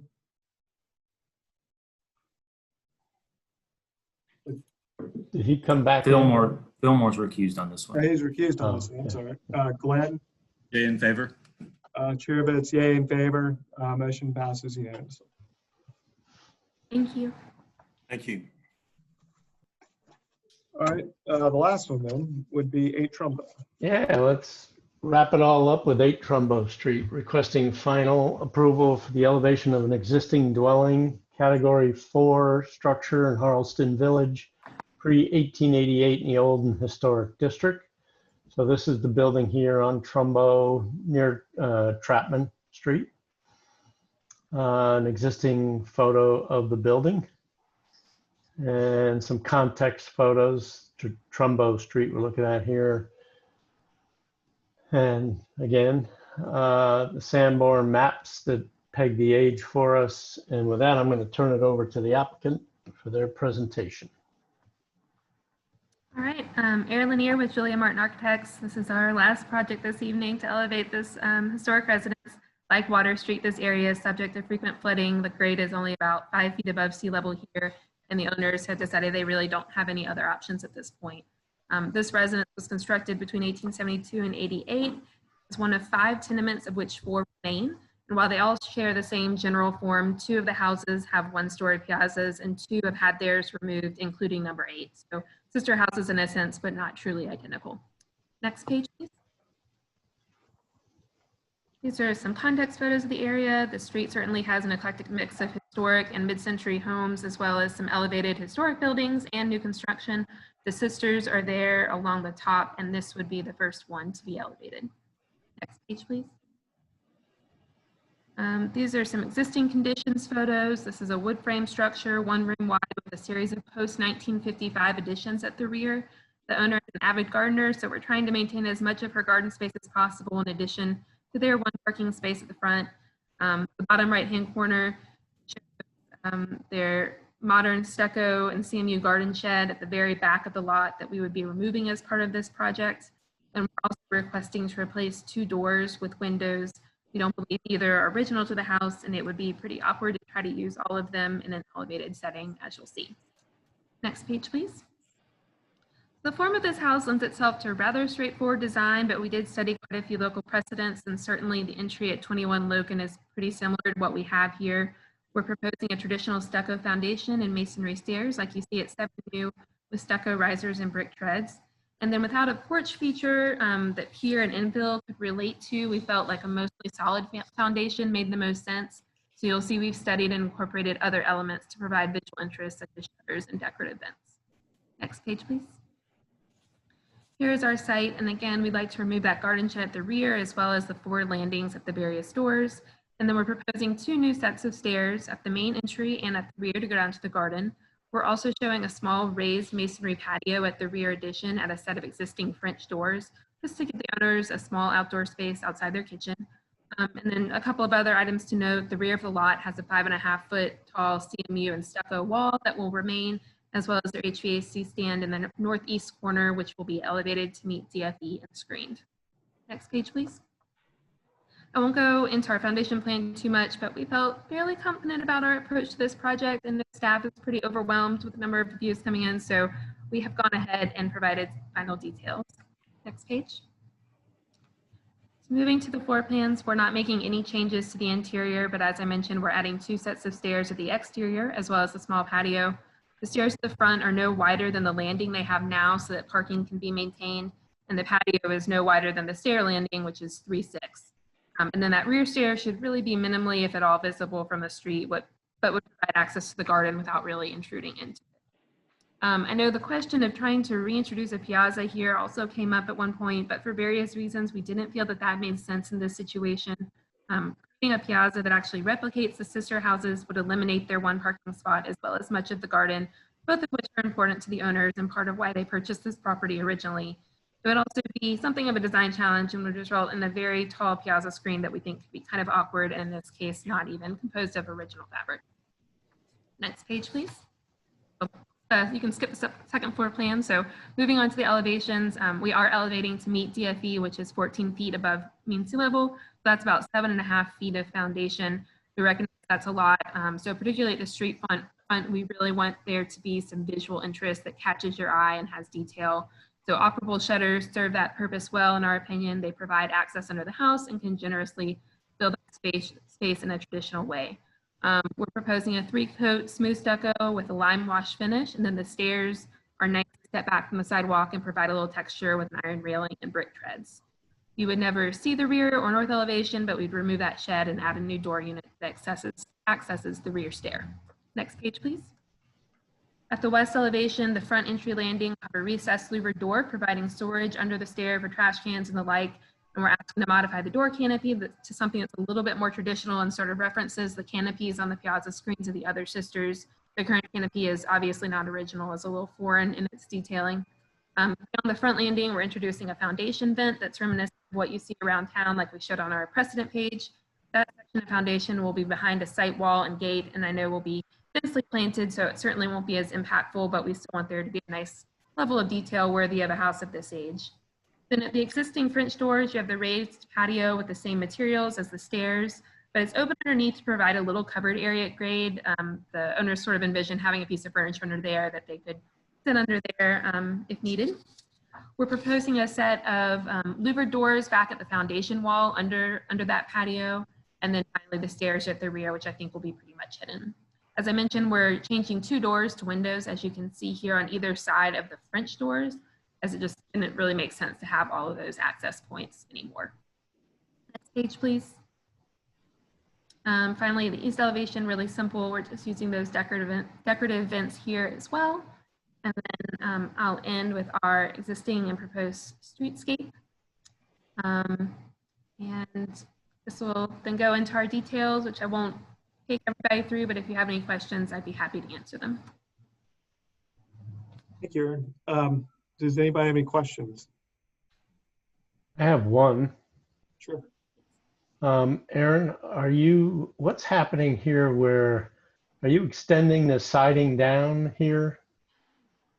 No, the siding should be, so the siding currently goes all the way down to the ground. There's no exposed foundation. So the line where the siding is should be the same at both places, in both situations, the existing and proposed. The dimension from here to there looks less than from here to there, but I want to look at that. Okay.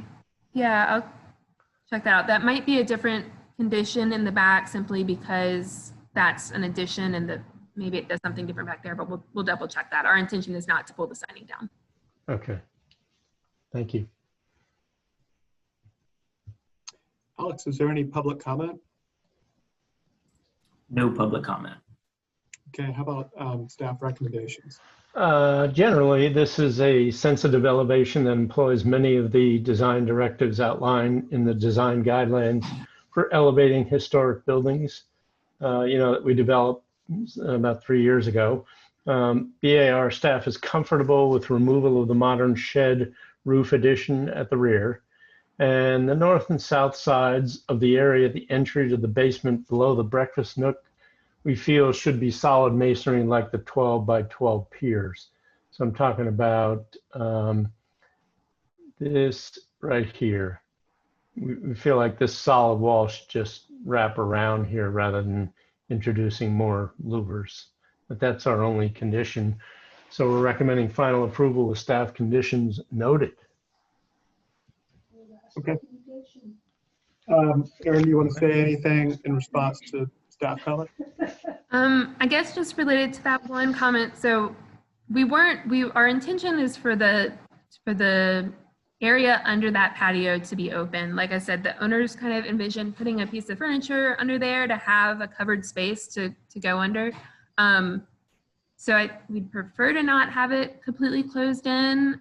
If some kind of nicer screening, on the side, sort of similar to one new were an option. I guess that's the only thing I would add, is that we'd prefer to not kind of create this cavernous hole, is what I'm afraid it would turn into, because those doors are set back at the foundation wall as opposed to being, out front, if that makes any sense. But don't you have, you've got louver doors there. Yeah, and I think the idea there was just, that if they needed to get under the foundation for storage or whatever, they could, but that they wouldn't be regularly used. And so, yeah, they were kind of envisioning putting like a little table or something like that under there that could easily move, I guess, and if they wanted to use the doors. That was kind of the idea. Okay. So I guess I would just say, if we could employ some kind of louvered screening on the sides or something, if you felt like it shouldn't be totally open, that would at least allow like light and air in, that might be preferable, but whatever the board thinks. Okay. Let's go into board discussion. Let's see here. Glenn, I don't think you've kicked something off a little while. Would you mind offering up some comments here? Thank you. I think it's really well thought through. We understand the flooding in this neighborhood on this street. I am, yeah, I'm a little back and forth with regard to the rear, or well, I guess the breakfast nook area. Is that right? Is that what the question is with regard to how that should be infilled? Underneath, it's underneath the breakfast nook. Yeah, yeah. The thing that was throwing me was I'm seeing line work here, so I was thinking they were doing the same sort of louvers over here, and I was suggesting that it be solid rather than louvers. Yeah. But if it's open, that might be okay. Yeah, I think that with the right detailing, and I know, Aaron, compliments to the, to bringing such a high level of detail to the first viewing of this. I think the concept of, like she has the image of, a piece of furniture or something. If you can create a really nicely detailed moment with that opening, I'm in support of that. I think that's just something for them to look at, and I would be completely fine with a bit of a study on a few details like that, and then staff making the final determination of it. Otherwise, I think it's all well conceived, and I completely understand. Any other discussion from the board? Yeah, this is Bill. Yeah, I'm in agreement with staff's recommendations. It's nice to see this happen to the house. This was my wife's great aunt's house, Aunt Theodora. We called her Theedy, and went in the house when she lived there. So nice to see it still doing well. I know Theedy would be proud.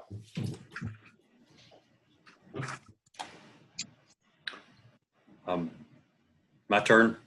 Your turn. Yeah, I'm in agreement with staff. I think I'm with Glenn. I think on sheet 9, that area that would be to the south. I think the back side of that area appears open as opposed to louvered, and so I think left open is probably fine. So I don't have an issue with that. And beyond that, I'm in agreement with staff. I think it's very nice. Okay, so everybody seems to be in line here. Are we saying leave it open rather than louver it? Yeah, can I ask Aaron a question? Sure. Aaron, are the sides of that louvered, or are they open? No, the intention is for it to be open. The only louvers were occurring at the doors that are at the foundation wall. So we would like for it to be open. Yeah, yeah. And I think my foundation plan is confusing because we've got the first floor plan like laid on top of it. So probably the railings from the first floor plan are showing up there, but it's intended to be open. Thought I'd taught you better than that. All right, so basically, Yeah, I thought it was open as well. So if it's open, I'm fine. Yeah. So basically, if that detail gets it seems like it's gotten figured out. So the staff is basically saying final approval. I mean, it's straight up. Yeah. Okay. I would actually take away the third item there, the condition, because I thought it was screened, but if it's open, I think it's okay. Okay. All right. Anybody want to make a motion? Glenn Gardner, I'll make a motion for final approval, because 1 and 2 aren't really, so for final approval. Okay, Glenn's made a motion. Is there a second? I'll second. Second by Fillmore. All right, I'll put it to a vote. Bill? Yay, in favor. Fillmore? Yay, in favor. Glenn? In favor. Chair votes yay in favor. Motion carries unanimously. Thank you. Thanks, Aaron. I make a motion to adjourn. Dennis. Yeah, that's when we should be buying you a martini, Dennis. Dennis, Godspeed, brother. And I've got to get you to help me fix my slice, man. Dennis, you start drinking. Dennis is a scratch golfer. Item 12. He might be a 2 or a 3 now, but he'll be a scratch again soon. I can tell you that. Yeah. Yeah, I'm going to be playing a little more golf now, that's for sure. Yeah. Although I haven't played since this whole thing started, believe it or not, other than a couple of times in the evening, but not on the weekends when I usually do. You'll be the club champion again pretty soon, Dennis. Yeah. Well, it's been great, guys. Really great. Yeah. Really enjoyed working with you guys, and cheers. I don't know if you could see that, but yeah. Yeah, there it is. I can see it. Yeah. Cheers. I can cheers Advil and hand sanitizer. That's about all it has.